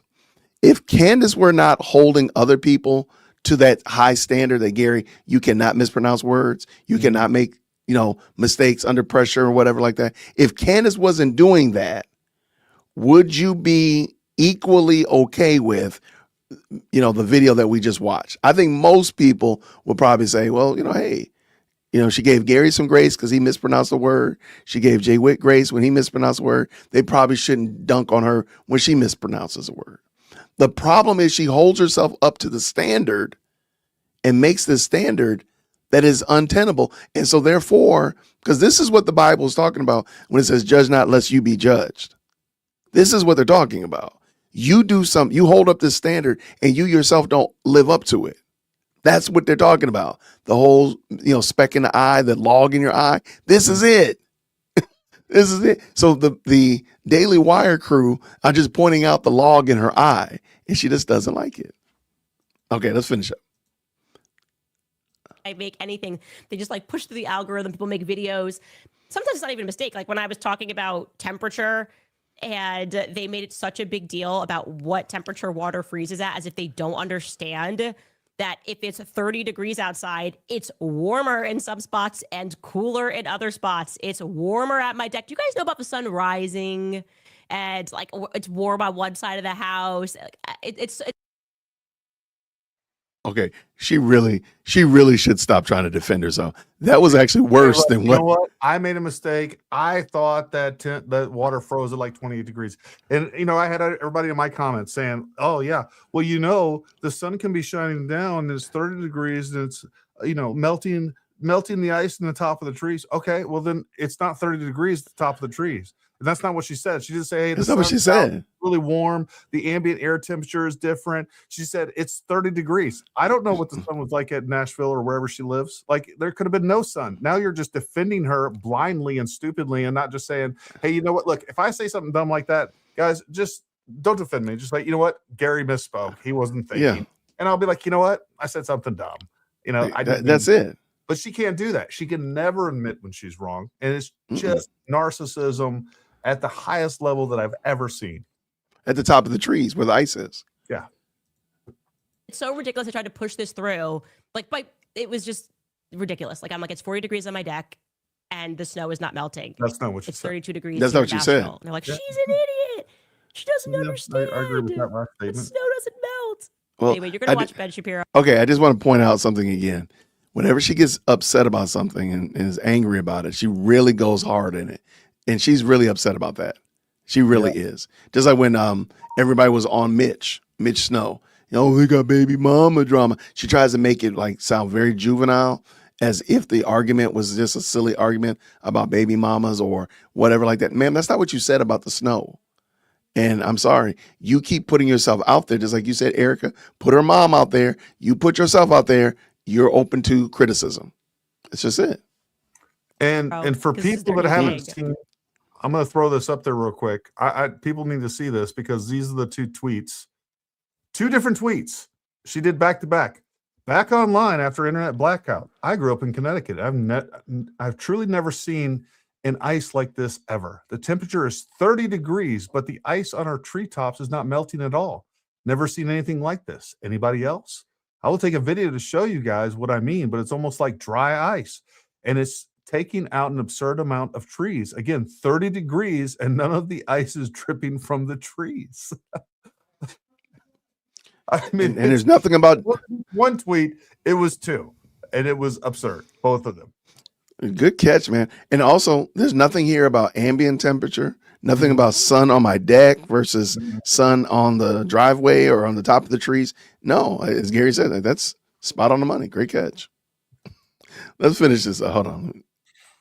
Let's finish this up. I hope we finish it. Lord have mercy. Yeah, this is an idiot. Yeah. Ask himself a question so he can answer it. and also, of course, make fun of a dream and make it kind of weird when I said that, like, described it as a chessboard. Take a listen. Did I hear that Candace said on her show she had dreams about playing Hogwarts chess with you?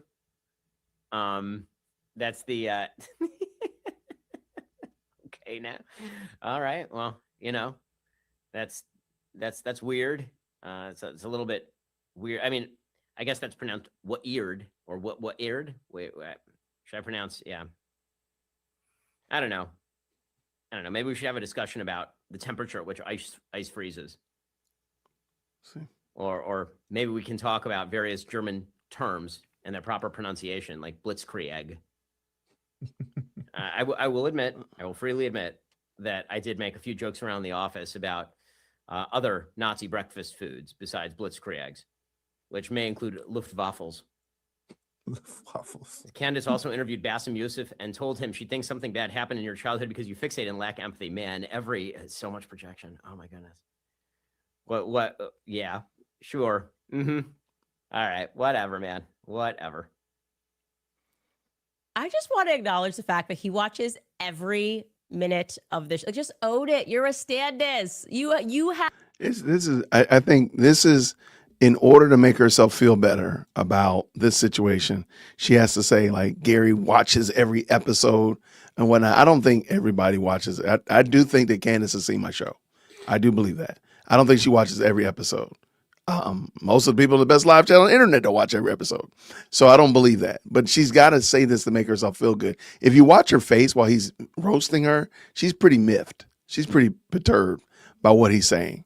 So making fun of the fact that she doesn't pronounce words correctly.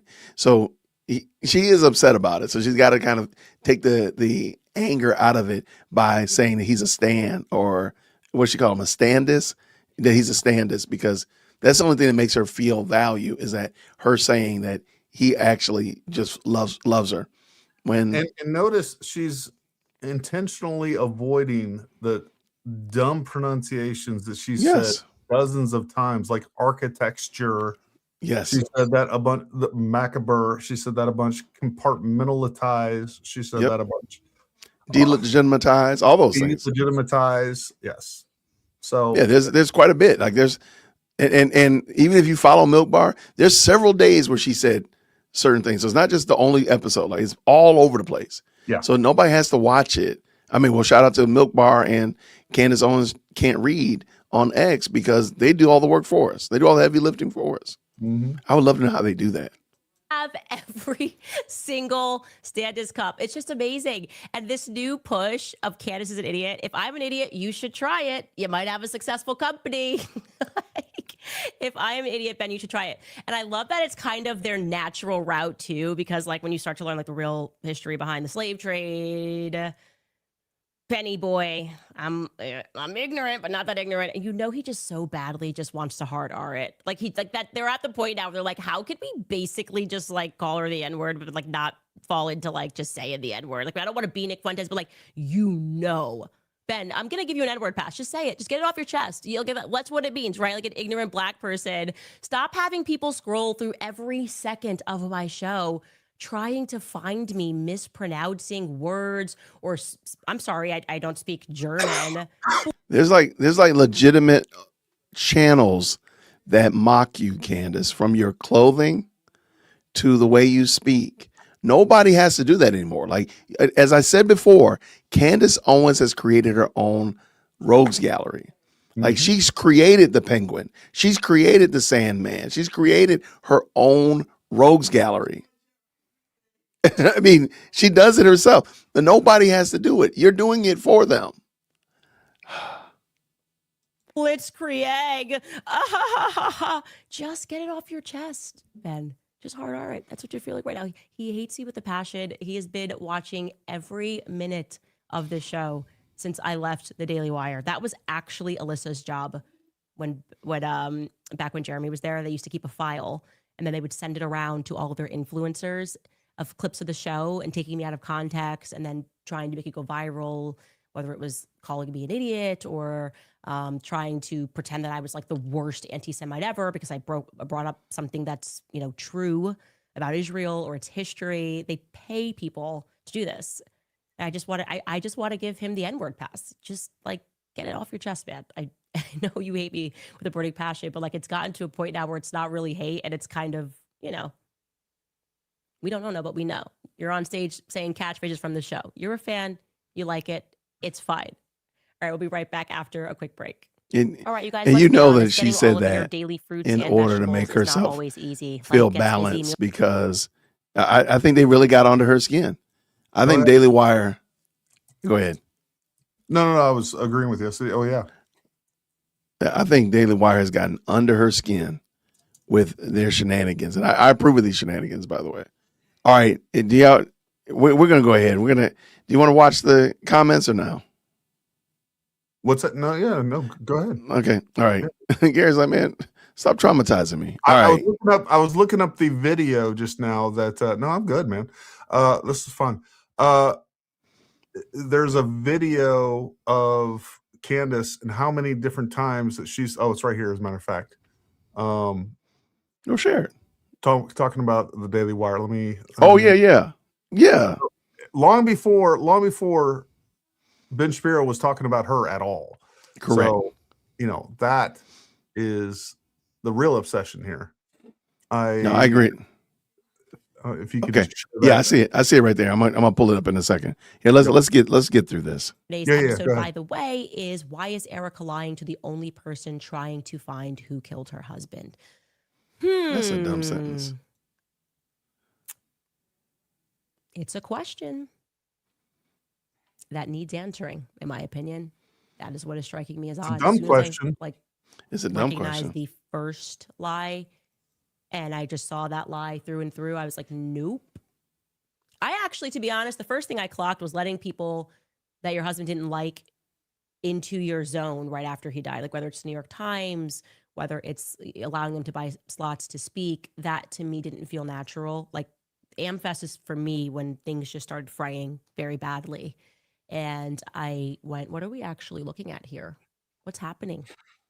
You might know something. You can message me more tips. You can send us an email. More tips more tips. More tips. Let's get to some of your comments. If you have anything defamatory to say about TPUSA, please send it to me. That's what she right. And basically, if you maybe possibly make it up, I might vet it. I might not. Exactly. Scroll here to the bottom. Aerialist writes about the Zooms.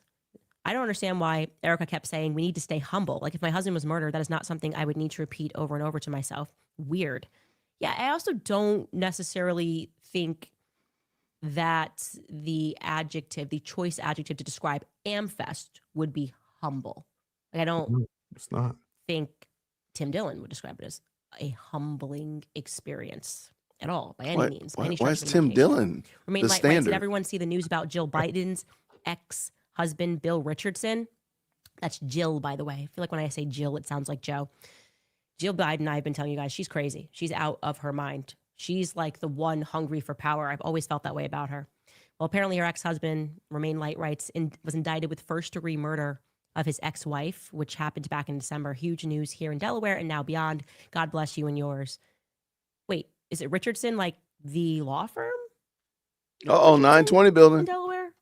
Watch out, 920 building. Who is he? I don't know. Actually, look him up. Look him up, Candace. Look him up. Tell us what he does. I'm gonna let you guys figure that out. I do believe. Hold on. I do believe that this is theater because I think she does this type of thing to kind of make it seem like this is live. I don't believe that. She does things that you and I would experience as in our live show. And she does those things, even though it's a recording, in my opinion, to make it look like it's live. Because again, until she starts pulling up comments on the screen, this is just theater. Because this article was dropped at 3:33. That does not mean that she could not have done it earlier and did the upload at 5:30. I'm sorry, that's just it. Okay, I'm here to pick fights. Oh, sorry about that. Is it ex-husband? It says Bill Richardson. This person has the wrong name. Okay. Bill Richardson did nothing. He's out here catching strays. Okay. So it's William Stevenson is actually the correct person. I'm glad we looked it up because I would have gotten a cease and desist from poor Bill Richardson. William Stevenson, 77, of Wilmington, was married to Jill Biden for 5 years, 1970 to 1975. And apparently, that was 50 years ago. Seems to be going on. Jill Biden has declined to comment. That is interesting. The woman was found unresponsive in the living room, and life-saving measures were unsuccessful. Okay, that is some breaking news, and I am hearing it right now. Thanks for letting us know. We will follow up on that probably tomorrow. Why? And Cheryl Wells writes, "You are an amazing woman and a journalist. I'm proud to be in your audience. Christ truly is king." Thank you so much. Shannon writes, "Collectively, we, millions worldwide, are shifting consciousness back to truth and light, boldly holding back the darkness. God bless you, Candace, for leading the charge, taking all of the slings and arrows, an epic hero's journey. You were made for this." Well, let's hope it's not an epic like Gilgamesh. I was actually saying how odd it is that we were writing papers about this in school, and they made us think Gilgamesh was a hero. It is Nimrod. Get your kids out of these schools. You want to know what you can do? Take your children out of school. Okay. The academics, the entire academic pathway that has been established for them is about getting them to worship false idols in place of true God. Okay. I'm just gonna stop there. Well, one thing I want to address, because this is one of the tropes that is going around, one of the information ops that in lies, defamation, slander, whatever you want to call it, is that, ever since Charlie died, I'm going to have you play the other video first. We'll get to that other one. I put another video down. Show you that in America, you could start. Real quick, just to set this up, folks, is people have continued to say that suddenly AmFest has turned into WWE, that it is so much different since when it was Charlie died and Erica has taken over. It is now nothing but, smoke and pyrotechnics. Yep. And it's just crazy. So here's a little pump video from 2023. And by the way, you can watch the exact same thing in 2024. It even gets bigger. I want to show you that in America, you could start small and dream big and make a difference. 8 years ago, we had 100 kids at a Holiday Inn Express, and we started with 100 kids. Look around, everybody.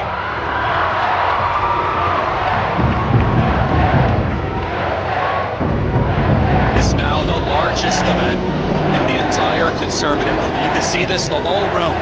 It's just unbelievable.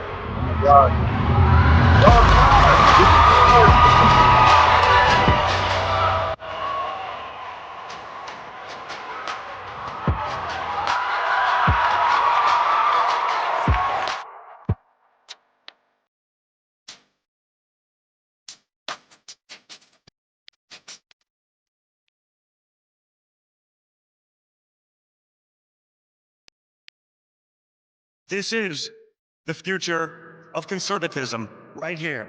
Whatever, they're pretending, and you can't beat them by the force of arms. You can only beat them with the truth, by showing up and standing immobile in the face of their lies and then fearing them. For saying, I want my children to have the same opportunities to flourish in the greatest experiment in freedom in human history, the United States of America. I was ridiculed. I take that as a badge of honor.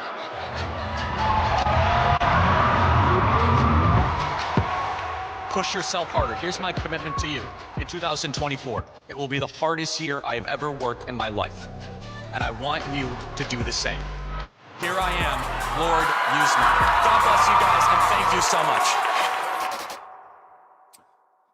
I mean, okay. Look at how much different it was from 2025 to 2023. My God. Yeah. I mean, the only thing I saw different was I didn't see Tim Cass this year. But yeah, everything else was the same. Great catch, man.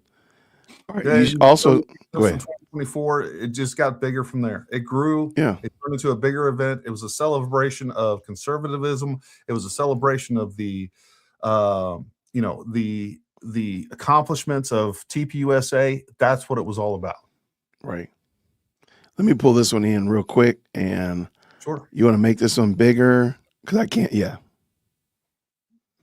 All right, so this is Candace obsessing over But I genuinely Daily feel like Wire. when you break up with someone and you have a crazy ex, that was how it felt like being fired from the Daily Wire. Daily Wire.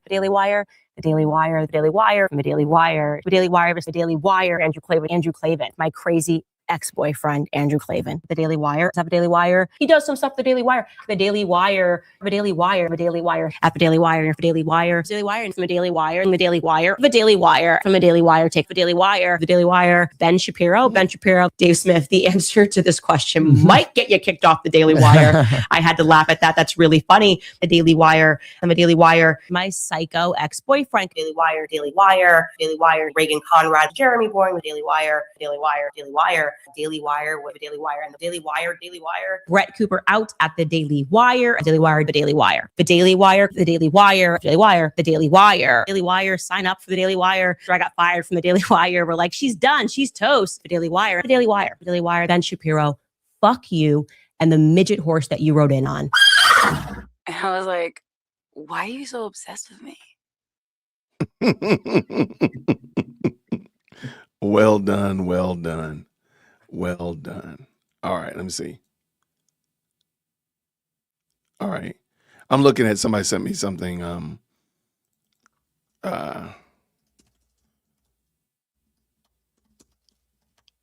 right, somebody sent me something in X. I guess correcting me about something I said, but be right when you correct me though. That's all I ask. Just be right. They're already making memes, conspiracies of Babylon. And I genuinely feel like when you break up with someone and you have a crazy ex, that was how. You had that playing? Okay. On accident. No problem. All right. Y'all, this is some crazy work, y'all. They are already sending us memes about these TikToks about the Epic of Gilgamesh. Oh my gosh. Oh my gosh. They're coming fast and furious. It never, I mean, she literally serves up all of the corrections for people. Like literally, she's put stuff out there and then people just easily swat it down. And then she'll come back and say they're going crazy. They're panicking. Everybody's nervous because of what you found in Indiana Jones 2 or whatever. Like, no, ma'am, no. Affirmation that she's right. Everybody's right, always that. For saying Macabre, and it's because actually I'm the only one that's saying it correctly. Well, there you go. Right. That's it. That's it. Or again, or like not addressing the fact that, yeah, I did say that wrong. My bad. No, it's Gary's wrong for calling me out, which is crazy work, by the way. You're wrong because you call me out. That must mean that I'm right or I'm over the target, as she likes to say. Yeah. I'm over the target because you call me out. No, you should have stayed over in art class, in our literature class and paid attention more. That's what you should have done. No, it has nothing to do with that. All right. Well, thank you so much. I appreciate it. We've been on a fabulous show, Gary. We're crushing it. We would do well, there we go. What else were we supposed to do? Exactly. Shout out. Thank you so much, Janelle. Thank you so much. What do we got here? Thank you for the 10. Thanks for your great stream. The Rugged Rogue. Thank you very much for that. That's very kind of you. And sent one to me as well. I appreciate it. I appreciate the support. Thank you very much. What is Natalia said this with the 20. That's to you, Gary. I wanted to hear your story in the military and how you decided to serve. Okay. You want to say that as like story time with Gary? I'll give you the lowdown and dirty. I mean, again, 9/11 happened. A couple days later, I was in the recruiting station, and then I ended up at the 101st.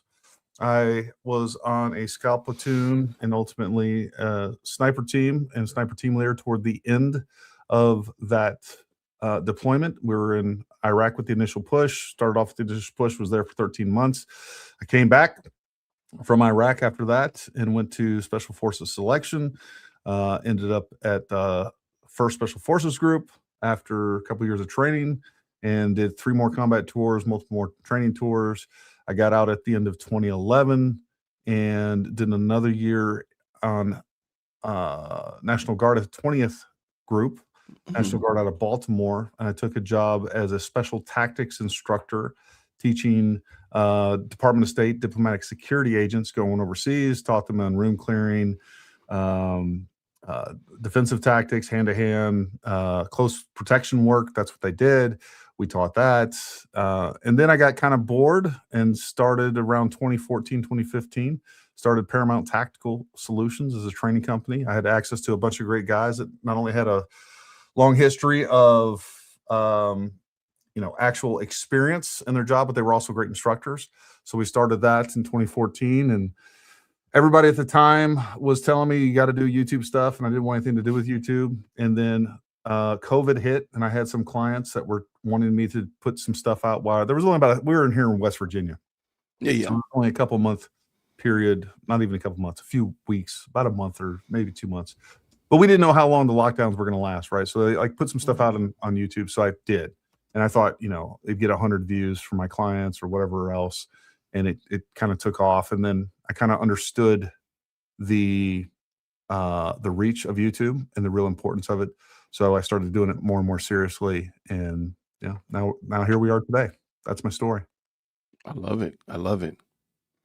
All right. Well, there you go. You got story time with Gary. We have story time with Gary. The total is diabolical. Thank you so much for the $2.79 Canadian. I think he's talking about that's only like Daily Wire. 30 cents American. Is that what it is? Just joking. You wild, man. You wild. Hey, thank you, CJ. You know what? Blessing 5 people with memberships is the best, man. Is the absolute best. If you got a membership from CJ and you're now a member of Paramount Tactical Door Kicker, or you're here on the Jay Whip podcast, make sure you say thank you. Put thanks CJ in the chat. That's appropriate. Make sure you let him know we appreciate him. Thank you, friend, for extending that out. He meant troll. Absolutely. Thank you so much for that. All right, what we got here? What'd she say here? The fake laughing is so cringe. I think Candace does that as a defense mechanism when she really is in her feels. When she really is angry about something, when she's really upset about it. That fake laugh. There goes Edie right there. Edie's in the chat. She was on with me this morning. She's the one that actually read Candace's book, and she gave some opinions on it, shall we say. The Jews spray water on her trees at night to keep them frozen. Clearly, thank you for the 5. Clearly. What you about to say, Gary? Well, I just wanted to address a comment up here. So, number one, I want to say thank you to all the vets out there as well. Vets and law enforcement. You guys do so much for this country. Samantha Richardson has defended me over there. There's this big trope going around that supposedly TPUS is paying me, or I'm for mouthpiece for TPUSA. That is a absolute false lie, slander, defamation. They've never paid me. They never coordinated with me to do or say anything. I actually had it pulled up where Candace knows this, by the way. And Candace DM'd me on this. I've talked to her at depth about this. This is a lie. This is a slander of her. So what happened was, just for everybody that's clear on this, Andrew Colvett reached out to me and wanted me to come on the show to talk about what was going on with some of the things that I had already covered. All right. So I went on to his show. You guys, if you haven't seen the show, I was on the Charlie Kirk show. We talked about how Candace Owens was lying about, she didn't never show the steps and how easy it was to get on the rooftop. I talked a little bit about my experience and how I come to some of the conclusions that I had. Oh, that was the last time I talked to Andrew Colvett after I had went onto his show. Then after AmFest, I was getting ready to do a show with Mitch Snow. And I reached out to Andrew Colvett and I said, hey, hope you had a great time. And by the way, I have my texts if people want to see that. I reached out to Andrew. He was a source. I was being a good independent journalist, reaching out to a source, and he gave me the information. And yes, I ended up showing a picture, a screenshot while I was in the middle of, I had texted him for the information a couple hours before the show.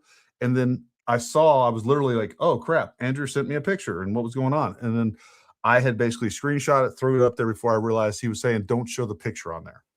They turned this into some big thing.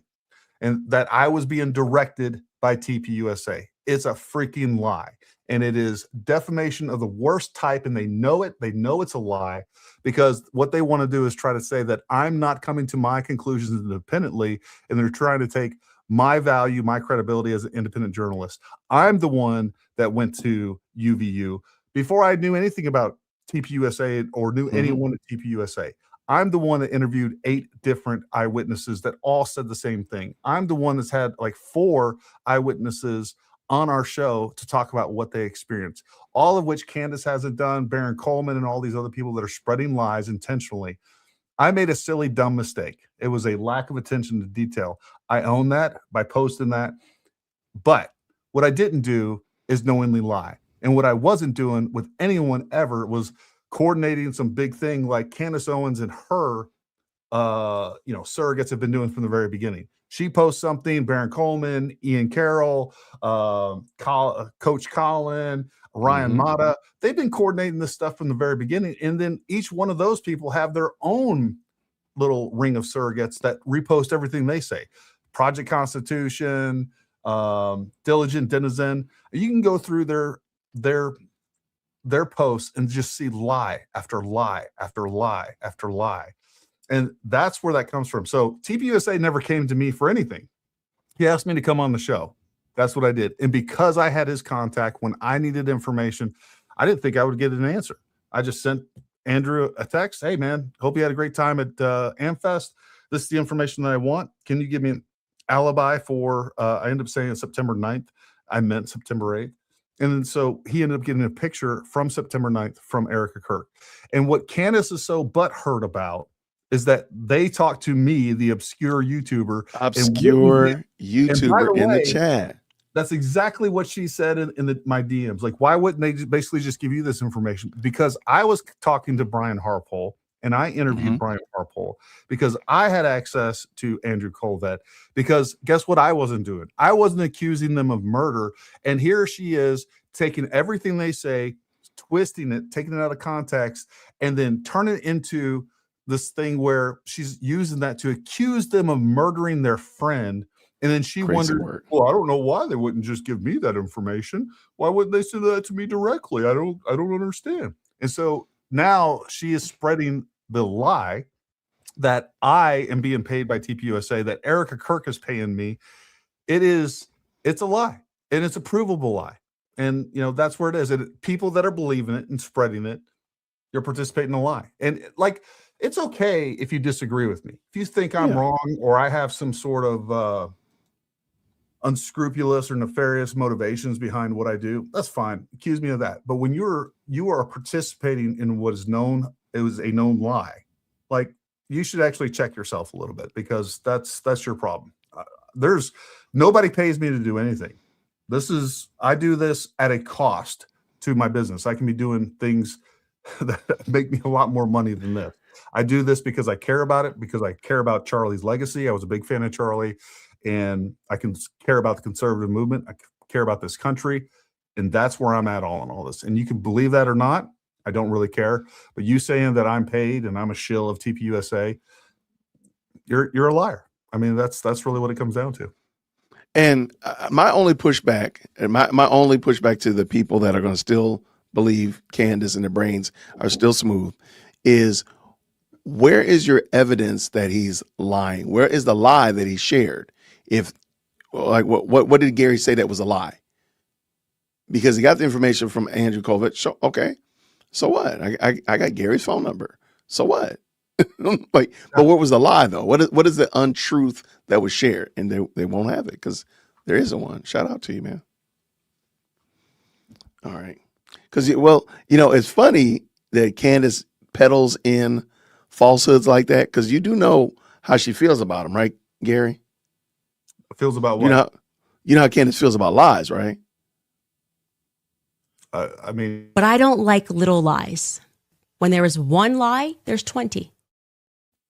Yeah, she doesn't like them, man. And she also is not really keen on questions. Fun fact, I don't know if you remember this. You don't get to ask those questions. What's wrong with you, Mom? Why are you so scared? I don't think she realizes how obscene and just ignorant she said. I wanted to talk about this. This is my last thing. Notice Candace in the last little clip. She was telling people to pull their kids out of school. Get your kids out of school because, they teach the Epic of Gilgamesh wrong. Get them out of school.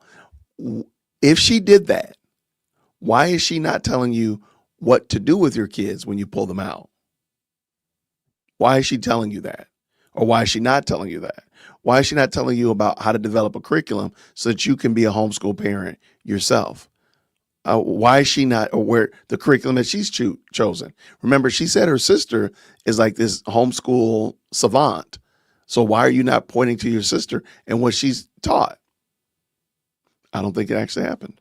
I don't think it does. No. She just wants you to pull your kids out, and your kids is sitting at Starbucks coloring while you're stressed out about why you did this and being a mom. Was it a wine mom? That's what she wants, but she does not give you anything to actually move this game forward. So speaking of moving forward, shout out to Bronson. Gary's trolling skills have really improved over the last few months. Proud of you, Gary. Oh, Gary, how you trolling?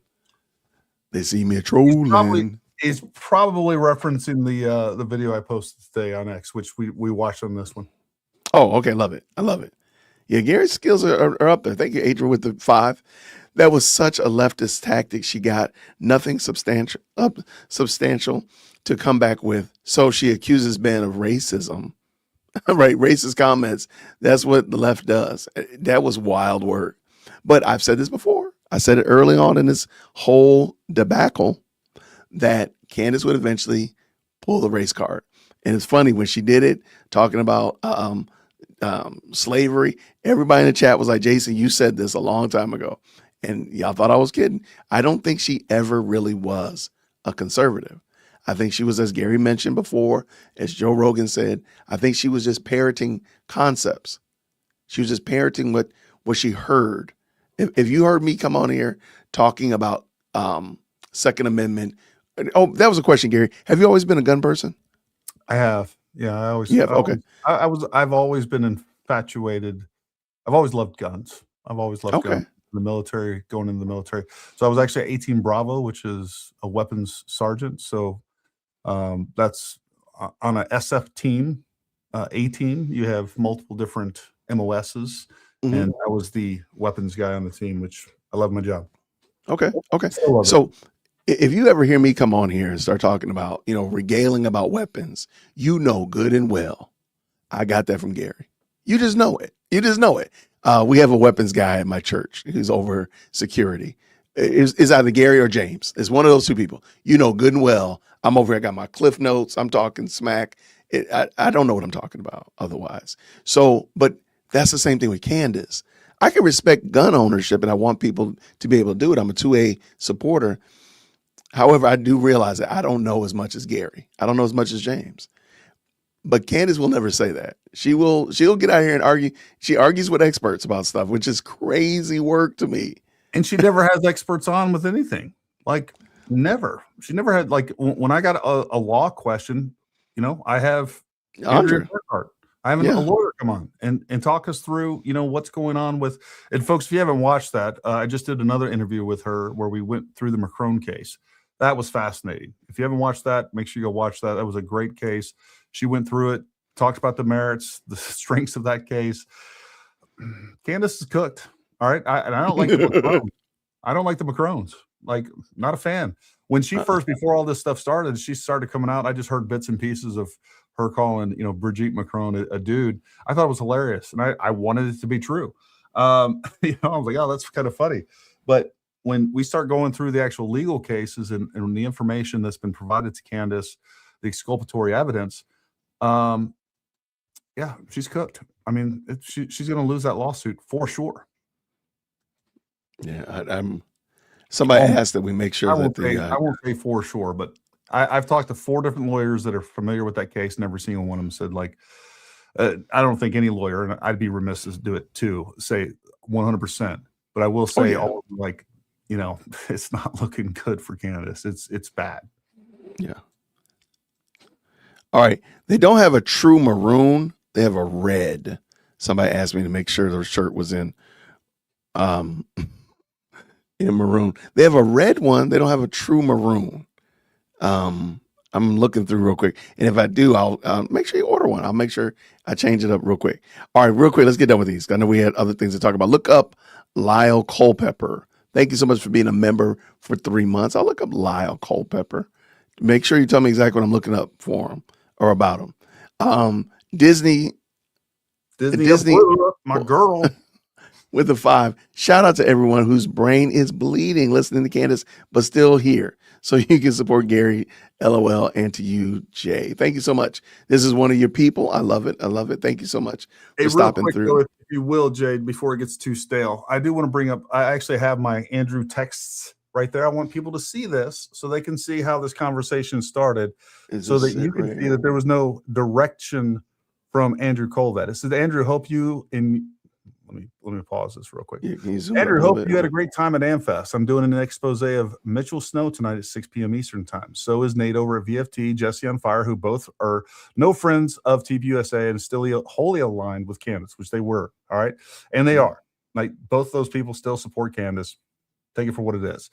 They're doing it at 8 p.m. Can you provide anything proving Erica's whereabouts on the 9th? I know I've heard she was with her mother, even giving me a statement to confirm that will be helpful. Hard evidence is obviously better. So as we go along here, all right, so that was at 4:31 p.m. All right, I had my phone laying here. I went live at 8 p.m. I missed all of these texts going through. And the video is playing. Is it playing? Okay. Yeah.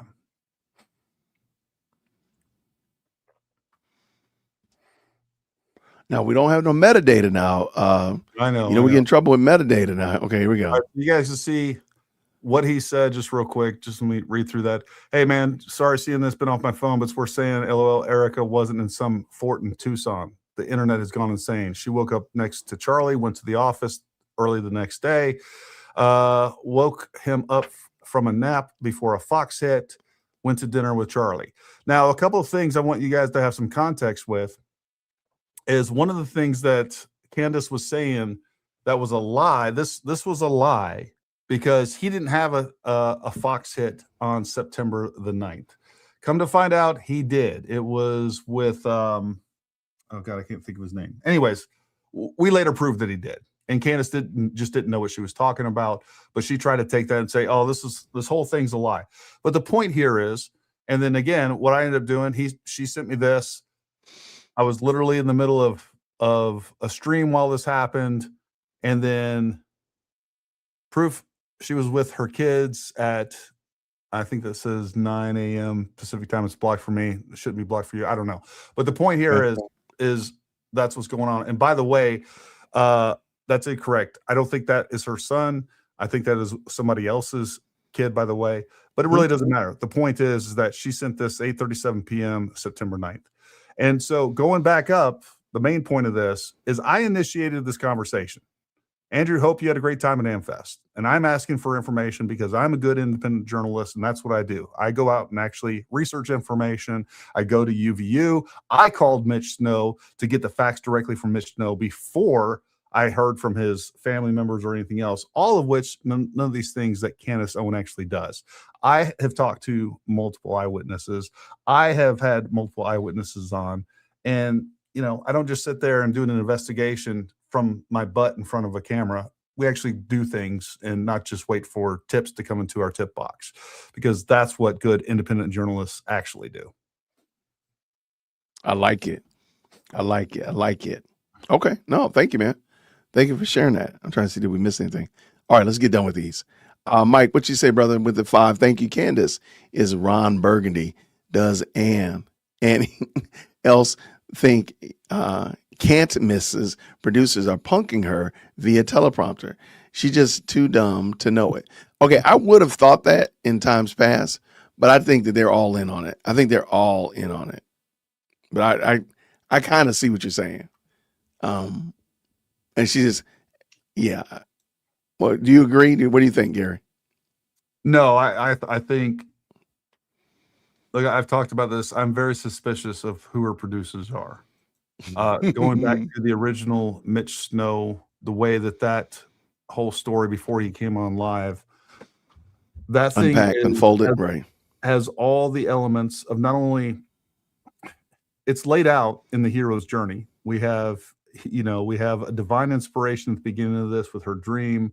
We have all these other elements that take place. It is textbook hero's journey, how this story is told. And then on top of that, there is all the elements of misinformation and disinformation operations, where she starts off talking about, basically, she's leading up to his story. And she's given all kinds, she's showing video from the 90s about the war on drugs, about the tunnels, about all this stuff. She gets your head nodding. That entire episode was engineered at a much higher level than her. And I don't know who was involved with that. Okay. But it is a well developed piece of propaganda at some of the highest levels. Like that was not just Candace creating that episode. I got you. No, I don't think, and that's a good point. That's a good point because it was, in retrospect, it was well done and well produced. And I don't think her producers are slouches at all. I do think that they are It was dishonest and Go ahead. I was just gonna say it was more than just well produced. It was formulaic and engineered. How to get you to a point, right? Of nonsense. That's what I would say. Okay. No argument for me. None whatsoever. Thank you so much, Dom. Again with the 10 says this. Bet Candace Owens is thrilled that Clinton bashed Allie Beth Stuckey from the Blaze about Allie's Christian faith. I didn't know that, but okay. Hillary and Candace Owens are evil, demonic, possessed. God bless and cover Jason and Gary. I appreciate that. Clinton bashed Allie Beth Stuckey from the Blaze about Allie's Christian faith. There's not one Clinton that's opinion would matter to me. Bill, Hillary, Chelsea, Fido, none of them. Like there's not a Clinton. There's not one Clinton that I would bat an eye if they said anything about it. That would actually, in my opinion, only further prove that Allie Beth Stuckey is a valid Christian voice if the Clintons do in fact call her out. I can't think of one. I can't think of one that I would appreciate their opinions. But I appreciate Kelly. What's she say here with the 5? When my ex was active, we were at Campbell, 101, Screaming Eagles, hurrah. Thank you for your service. And thank you, Jason, for your service teaching. Well, thank you very much. I appreciate it. I was at 101st and at Campbell for 3 years out of my 10 plus years in the military. Best duty station I was at. I didn't realize it at the time. I was Rakasans. For those, she knows who Rakasans are. Everybody knows. Rakasans. Anyways. Everybody knows. Everybody knows. Thank you very much. And bless you and your husband. Absolutely. All right. Make the shirt maroon, please. I got it. It's red, and there is a brick one. Now I realize it doesn't say maroon, it's brick. But I'll make sure the shirt is there. Make sure you cop one or 10. All right, what we got here? Thank you so much with the 2. Lyle Culpepper is making fun of Candace's phonics, and I got it pulled up here. And this dude is kind of funny though, so that might be our clear our palate so we can get ready to talk about something else dastardly, Gary, in a second. Gary, where's your alibi for Fort Waktua or Hakatu or whatever? I don't care. Where's your alibi, man? You sneeze? Yeah, I don't know where my alibi is.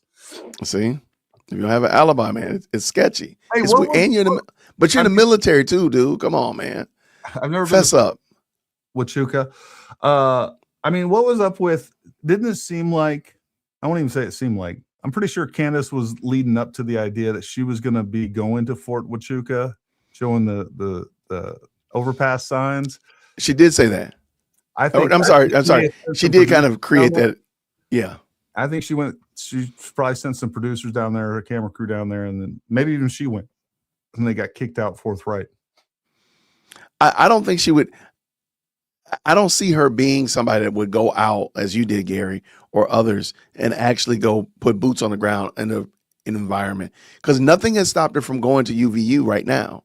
She could have been at UVU for the last month and just hold up and just doing stuff, meeting with, Phil Lyman and walking the Tyler Robinson Trail and going to Dairy Queen and getting a blizzard.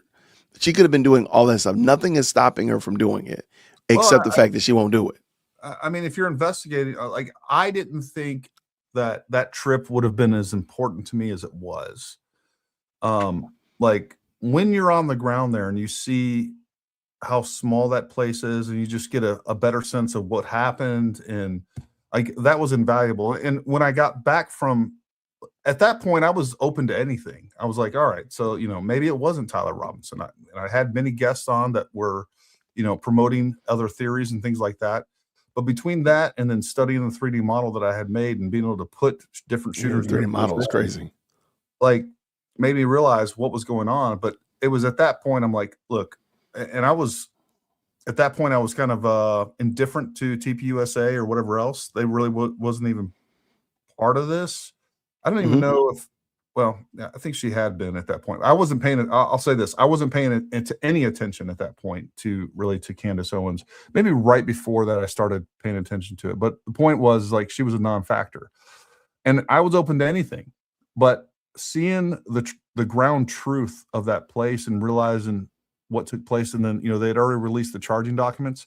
That's shortly after I got back. I'm like, look, what we see is what we get. And then, then watching Candace attack TPUSA when, I feel like we've explored all the options and all the possibilities, and everything that these people are saying just doesn't make sense. So I don't know. It was very important. So if you're going to investigate something and you don't freaking go there, like, that says a lot about the validity of your investigation. You don't talk to people. You don't talk to any eyewitnesses. Like, that's insane to me.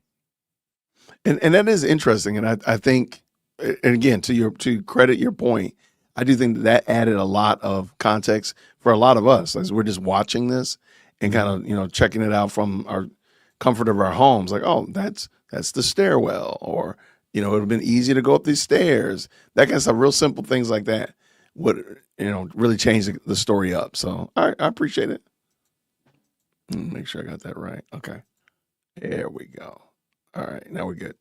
All right, Gary, let's clean the palate.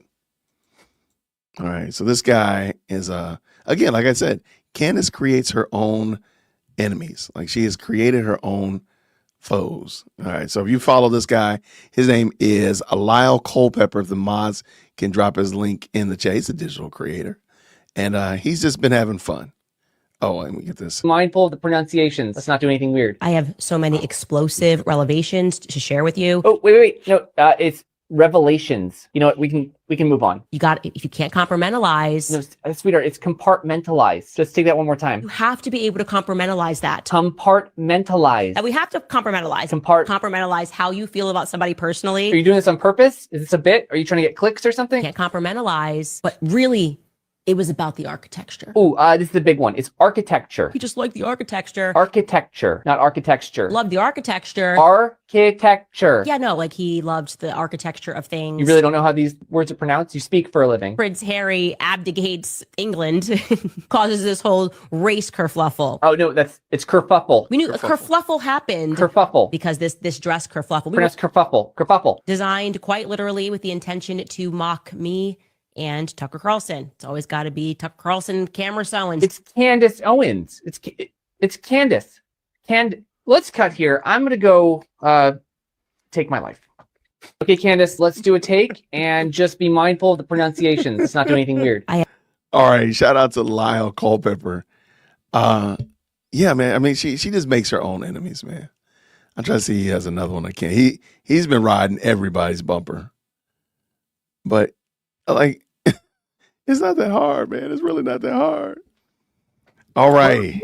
Then she doesn't have like the ability to just laugh at herself too. It's like it'd be one thing if she pulled up that clip earlier and was like, oh, but no, she like makes excuses. Like we all say things incorrectly from time to time, and when we talk as much as we do, I go back and, like, especially when I'm out shooting videos and I'm with guns or other pieces of technical gear, and I'm putting all my mental resources into this, and I'm editing a video. I'm like, what did I just say?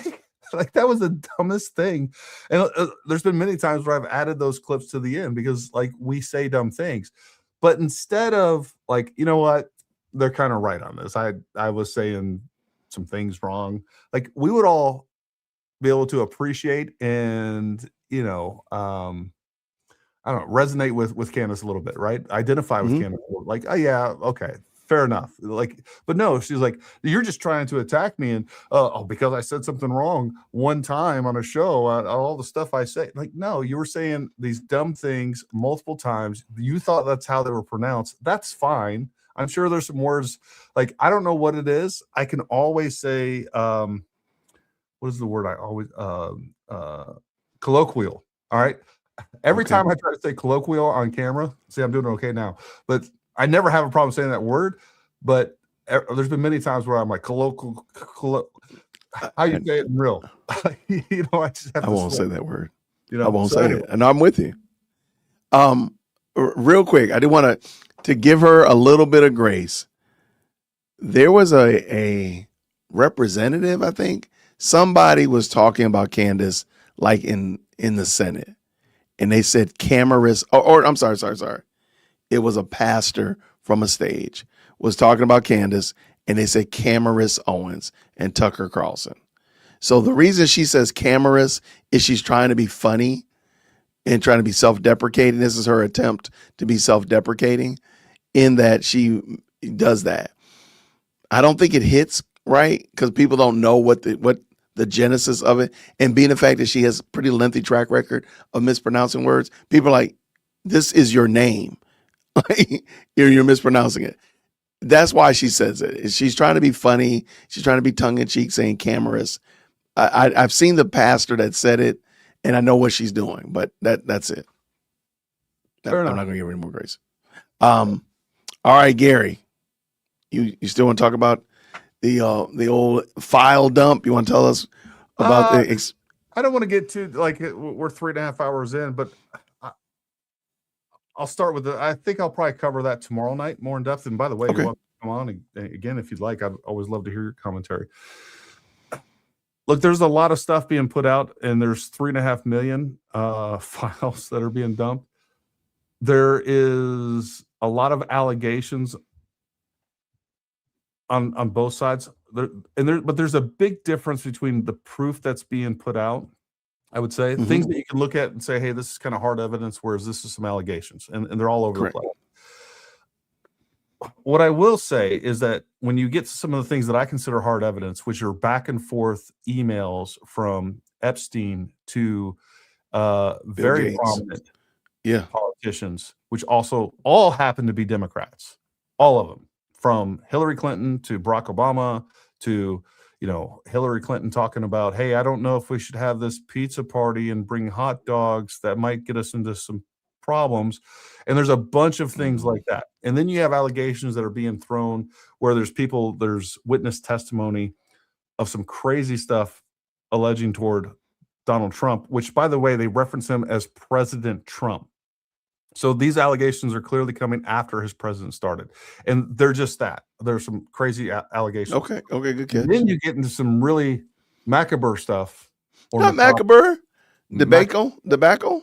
Where they're talking about Satanism. They're talking about eating babies. They're talking about cannibalism. They're talking about, and the problem is you don't know what's true and what's not. Correct. Now look, none of that stuff. I think when we get into the Hollywood elites, we get into the Democratic Party. I think it is. I do think there's some real Satanists in there, and God only knows what they're capable of or what they do when no one's looking.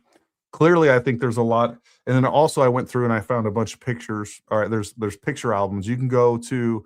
I spent all day yesterday going through just pictures. You can go to the website, the DOJ website, to the Epstein files, and what they offer you is a search bar.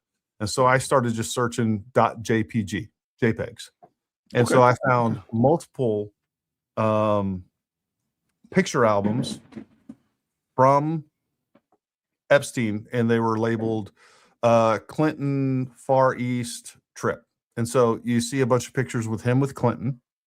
And then next thing you know, you don't see Clinton in the picture, but suddenly there's a bunch of what look to be very young girls. And then it also says nudes, and those pictures are blacked out. Right. So there's a big difference, what I would say, that you can tie the Epstein files and Jeffrey Epstein with the Democratic Party, and the more loosely connected things that you can tie Epstein with Donald Trump. Now there's 3.5 million files. Maybe more will come out. And I will tell you this right now. That's a lot of files. If evidence came out that Donald Trump was any way involved in any of this stuff, I think you and I would both agree that we would call for his prosecution. I would. And I think that Donald Trump currently is the political figure that is the best option to put our country in a better place. I don't want to go as far as saving our country. I think we're far from being able to be saved as of now. And he's not going to be, it's going to be a couple generations. We'd have to get some, like 4 Donald Trumps into our presidency, and then flush our government of the deep state. And what I mean by deep state is far leftists that are, that are positioned all throughout different agencies and institutions within our country. So I like it. You all will probably see a lot of different things being put out with the Epstein files. And I would be very careful, and I would use some discernment with some of those things. But there is a big difference between the tangible evidence that links Epstein with the DNC, many prominent figures with the DNC, many prominent actors and activists in Hollywood that are also associated with the DNC, compared to what we see on the Republican side. So while I am biased, objectively assessing what I've seen so far, stuff that I found within the Epstein files, and also what you can find online with the Epstein files, there's a clear alignment with the Democratic Party and Jeffrey Epstein. Now, I know a lot of people will say that Jeffrey Epstein and that whole operation was a blackmail operation. I agree with that. And he was trying to compromise people. And they will also say that that was a Mossad operation. That's fine. We can say that. But what I can tell you for certain, understanding how our government works and understanding the level of surveillance capabilities of our own government and the security concerns of our own government, there is no chance that Jeffrey Epstein would be operating without the CIA's knowledge as well. Right. So at a minimum, what I think we'd have to agree on is that this could be a Mossad operation, could be used to jeopardize people and to compromise people, and to influence them to do certain things. But if anything, it was a joint operation for sure with our own government intelligence agencies as well. Wow. Okay. Wow. That's what I'll leave people with. Maybe we'll jump into some more stuff. Maybe we'll do this show completely different. We will. Yeah, Pizzagate was a real thing. It's just, you had to be willing to jump into a pretty wild rabbit hole. Is that fair, Gary? Yeah. Yeah. And I mentioned last night on the stream, I just, when I heard about it, I was a school teacher. It just sounded uber gross. I was like, I don't even want to mess with this. And I have daughters. I was like, there's no way. Nah, I'm good. And I mean, we hear craziness all the day long. You can't chase after every rabbit, or you'll literally be outside chasing rabbits right now. Well, what I'll say, and I think there's most of us understand this. When it comes to the sexual deviance of the elite, and especially the deviant elite, right? I mean, I think there's lots of really rich, influential people that are pretty morally based, but then there's those that aren't. And whether we're talking about rock stars, whether we're talking about Hollywood elites, whether we're talking about politicians, whether we're talking about different heads of state, whether we're talking about royalty, those that want to participate in some of the most diabolical situations, they have access to be able to do that. And I think that's been going on for a really long time. And I'll just let you determine the spectrum. And when you go through those videos, when you go through just the pictures that are in there, and most of them are just thumbnails, but you can see what's going on. What I can tell you is that Jeffrey Epstein, there are hundreds and hundreds and hundreds of pictures. And I think I got to like page 36 of multiple thousands different pages, right? And each page there's like 15, 20 files that you have to go through. And some of them are just like, there's no pictures in them. So I had to go through one of these and wait for them to come up. Anyways, but I saw at least hundreds and hundreds of pictures with Jeffrey Epstein with hundreds of different girls on every situation. Very young. I can't tell if they're underage. And then you get weirded out because I did see there's a bunch of pictures in there, and I posted them on my X account, by the way, so you guys can go check that out if you want. and I posted links to those exact files. But there are pictures where now Jeffrey Epstein, like this is the weird part of this. Like you see Jeffrey Epstein, almost all these pictures, these picture thumbnails, is pages and pages of them. It starts out with, you see a picture out the window of an airplane, so they're going somewhere, right? And then there'll be some other benign pictures of the stuff that you and I would get while we're traveling, walking into a hotel, driving in a car. But then next thing you know, we have all these scantily clad or nude women that look very young. Again, can't tell if they're over 18 or not, but they're like right there. If they're 18, that's what they could be 18. And then the next picture, all these, and then the next file you look at, now Jeffrey Epstein is holding a baby. And then there's a couple other pictures of him with a baby. And I don't know, could be completely benign, but when you see it in the context of all that, like, holy crap, this is weird. Yeah. And then you start thinking about some of the other allegations that are kind of prolific all throughout the Epstein files. Man, it just gives you you have the sinking feeling in your heart. And this is him in Asia. This is him in Europe. This is him in all over the country, all over the world, in many different countries. So it is a rabbit hole. And then here's the other problem that we have that I think people should consider with the Epstein files, is that they sat in the Biden administration and his DOJ for over 4 years. We don't know what's been pulled out of there, and we don't know what's been put in there. Correct. And so they had 4 years to do whatever they wanted with them. I think so I don't know. Like, I don't think we're ever going to find anything conclusive that's going to come out of the Epstein files. What I don't understand is when you do have much harder evidence of Barack Obama on an email talking about pizza and hot dogs, it's clearly not pizza and hot dogs. Correct. And Hillary Clinton, and then all these pictures of Epstein traveling to Asia, Bali, and a couple other places with Bill Clinton, and then never pictured with Bill Clinton, but here's a picture of this building, and then, or inside this room, and then over here is another picture inside this room with Epstein and like 4 or 5, 6, 7 very young women that are now nude. Wow. So there's a direct connection. And why haven't these people been hauled in front of Congress and questioned?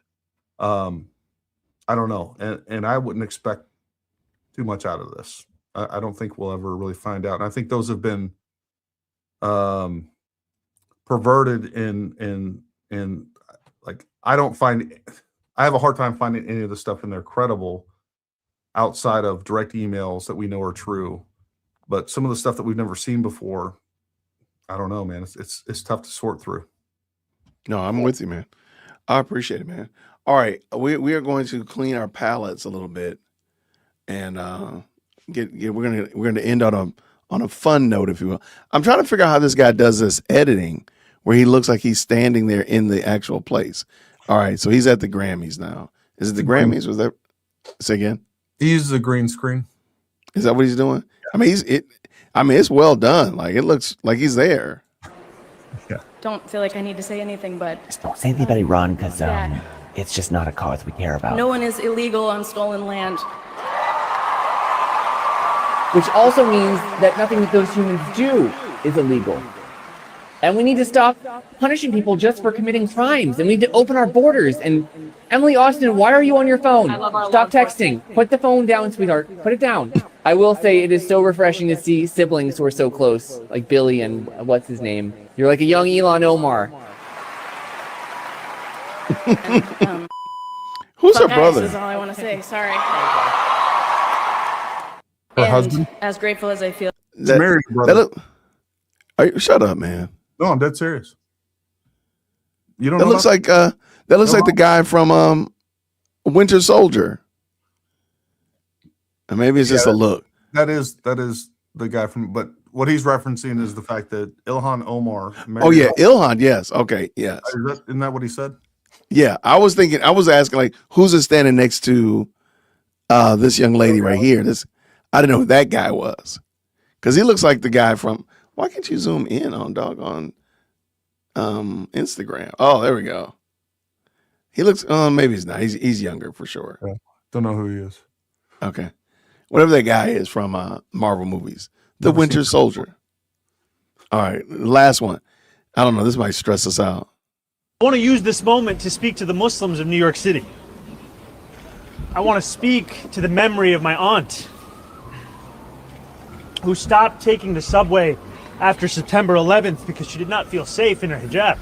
And that is why we have decided to construct a memorial for the only true victim of 9/11, Zoran Mamdani's aunt, who had to spend a fortune on cabs after that. We will be constructing the Zoran Mamdani's Aunt Center for Muslims who can't read good and who want to learn how to do other things good too. And when people say, "What is this? A center for ants?" The answer is yes. It's a center for ants. Because we must never forget what Israel did on that day. Oh no. And we will have so many amenities that they won't fit into one building, and we're going to separate the center into 2 towers, side by side. I want to use this moment to speak to the Muslims of New York City. This dude is crazy. I want to. I like his. I like his snark though. I can kind of get with that. All right, Gary. We're almost cruising at 4. I know you're ready to go. 4 more. I know you are. You ready? 10 more. Let's do it. Let's unplug. Come on, man. Turn the alarm clock off. Nobody cares about that. Shout out to y'all, man. Thank y'all so much. 10 more everybody. hours, as long as none of those hours include another Candace watch party. We'll be good. Oh, well, there you go. Say less. Well, don't worry about that because I honestly cannot take another one. So I'm gonna let that one slide. I'm gonna have to get myself recouped for tomorrow. But all right, tomorrow you're gonna be talking about the Epstein files at what time? Either way, I'm gonna do a show at 8. I'm loosely like what's actually out there. I guess we could talk about for a couple hours, but there's so much that's already been covered. I don't know. Anyways, show up at 8 p.m. Eastern time on my channel. I'll put it out. I'll let you know what the topic is. It'll probably include Epstein files and probably a few other things too. We'll see what else is happening with current events. We got a lot to cover. I mean, so much. Will it be a 24-hour stream? That's the question. We could do it. An all-nighter. All night long. Whoa, Gary's singing. Y'all, see? Y'all get singing. Look. now we're in the Gary singing hour. I don't know where. I don't know what'll happen to hour 8. You just never know, right? Stay tuned. Gary singing. Who knew this was gonna happen? All right. Looking through lots of good conversation going on. Thank y'all so much to everybody who's tapped in. That's 8 o'clock Eastern Standard Time tomorrow. But we appreciate you, man. Make sure you guys like and subscribe on both our channels. Make sure you become members of both our channels. Make sure you go follow us on X. I'm also offering, we just hit the mark a couple weeks ago where we can now offer subscriptions on X if you want to support us that way. Down in the description below on my channel, you can also sign up for our newsletter. We don't spam you. Yeah, man. So take care of us. We'll do our best to take care of you. Absolutely. Well, y'all, I appreciate it. I'm just looking. I don't know. Oh, I need to do that. I need to work on that. I like it. All right. But y'all, I appreciate y'all, man. Gary, thank you for coming through, man. No, man. Thanks for inviting me. Like I said, I'm totally down with let's commit to like once a week and where we'll chop things up together. I think it'll be a lot of fun. So I'm down. You just tell me the day, and maybe we'll do a floating day, but we'll do at least one day a week. I'm down with 2 days a week. I don't care. You just tell me when to do it. And I always enjoy talking to you and love your perspective. And so let's make that happen. I like it. I think Tuesday or Thursday will work. Well, we'll talk about offline. Sounds good. Before we start a poll out here asking these people what they want. But y'all, thank you so much. Make sure you grab yourself a t-shirt. The obscure YouTuber Gary, as well as the fact that she thought that was a diss is gonna have to be studied by science. Like, ma'am, we don't like she mentions me or shows my content so much that at this point, like, can she still call me an obscure YouTuber? I mean, I should start getting some royalties out of that. Or something. I mean, she does mention you quite a bit. And I think I've texted you several times when she's brought you up. Like, just out of the blue. Like, today is Tuesday, Gary over there at Paramount Tactical, the obscure YouTuber. Like, how do you do that? Like, how do you keep bringing it up? And I think the issue is, I talked to somebody today about narcissism. And a lot of the time, yes, what we see is projection, but they're just totally clueless that they're doing what they're accusing you of doing. Mm-hmm. So when she says, like we just saw the clip that you just played of her obsessing over Daily Wire, but Daily Wire's never saying anything about her. They just recently started making fun of her and trolling her, but she had been going on for a year better. Yeah. I mean, the reason she's bringing us up is, and this is a badge of honor in my opinion, is because we've been effective. We've been effective on YouTube. We've been effective, and it's not just me. It's guys like you and other people that have been holding her feet to the fire, that have been proven the many inconsistencies and lies that she's been putting out. And I've seen such a massive change. And where you see it the most is on X, right? Where we've seen so many. Look, courage is contagious, and I had no idea what was going to happen when I started on this journey and calling her out. I just thought it was important. And, I still think it is. Like, we can't allow somebody to deconstruct the truth the way that she has and continues to do. Like, that's why we do what we do, as far as like calling liberals out and calling out the problems with that ideology. Candace now has turned into another lie-based ideology that requires propaganda, lies, smears. That's what she does, and we can't allow that to go unchecked here in the country. Period. I agree with you. And to help you out, I do think what you did with Mitch Snow and pulling all the layers off of there, I do think that's what really got you on her radar. Because remember, going into the Christmas break, Mitch Snow was the best thing popping. He was going to bring all, the government to their knees, and everybody was going to repent for what they did. I still don't know what they were going to repent for, but I digress. But you took that time and sliced apart Mitch Snow, his story, all of his alibis, all of his analogy. So coming into the new year, I think that's why you became public enemy number 19 or whatever public enemy we're on, is because you did such a good job of, dismantling Mitch Snow from top to bottom. There was really, that's why I think why even today, like she's still now trying to figure out Erica's alibi and where Erica was. I thought you were guaranteed that Mitch Snow, when he say 99%, you can never forget those eyes. Sound like an old cologne commercial from the 90s. You can never forget those eyes. Those We're gonna find some. Lean. We're gonna find some eye commercial, some eye cologne. But yeah, that's maybe some eyeliner, some cologne from the 80s. Come on, man. But yeah, I think the fact that she doesn't bring that up anymore, I think is part and parcel because of you and what you did. Because you did a great job, and you do an excellent job of digging in, way better than just. Again, I'm still flabbergasted that you flew out to Utah and did all of that on your own dime, when Candace is, according to her, shoulder deep into this story, and she hasn't even left her own house. She ain't even left her deck. Maybe the ice is too deep or something. I don't know.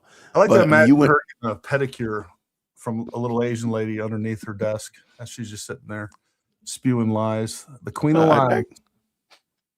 I could imagine that. I would like to see what her studio looks like, though. I would like to see it. I don't. But no, really? Okay. I don't know why. I just want to. No. Anyway, I'm not. Gary, get out of here. All right, buddy. Thanks for having me on. Man.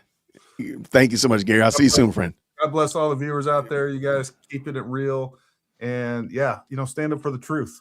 Absolutely. Truth isn't always popular, but it's worth it. That's a quote from No Trump. question, no doubt for me. Everybody, thank you so much, Gary. I'll see you real soon. Everybody, have a fantastic night. Thank you so much for tapping in. Please make sure that if you're not already subscribed to Gary on X and YouTube, please change that. If you're not a subscriber here on the J-Wit Podcast and on X, please change that as well. Everybody, we'll see you all real soon. Cop a shirt. Support the obscure YouTubers. And until next time, everybody, grace and peace. Take care. Thank you so much for tuning in to another episode of the Jay Witt Podcast. If you enjoyed today's show, please do me a favor and hit me up with that 3-piece special. Like the video, subscribe, and of course, share it with somebody who would also enjoy this type of content. And make sure you leave a comment because I do pin the best comments to the top. So thank you so much for tuning in today. And until next time, everybody, grace and peace.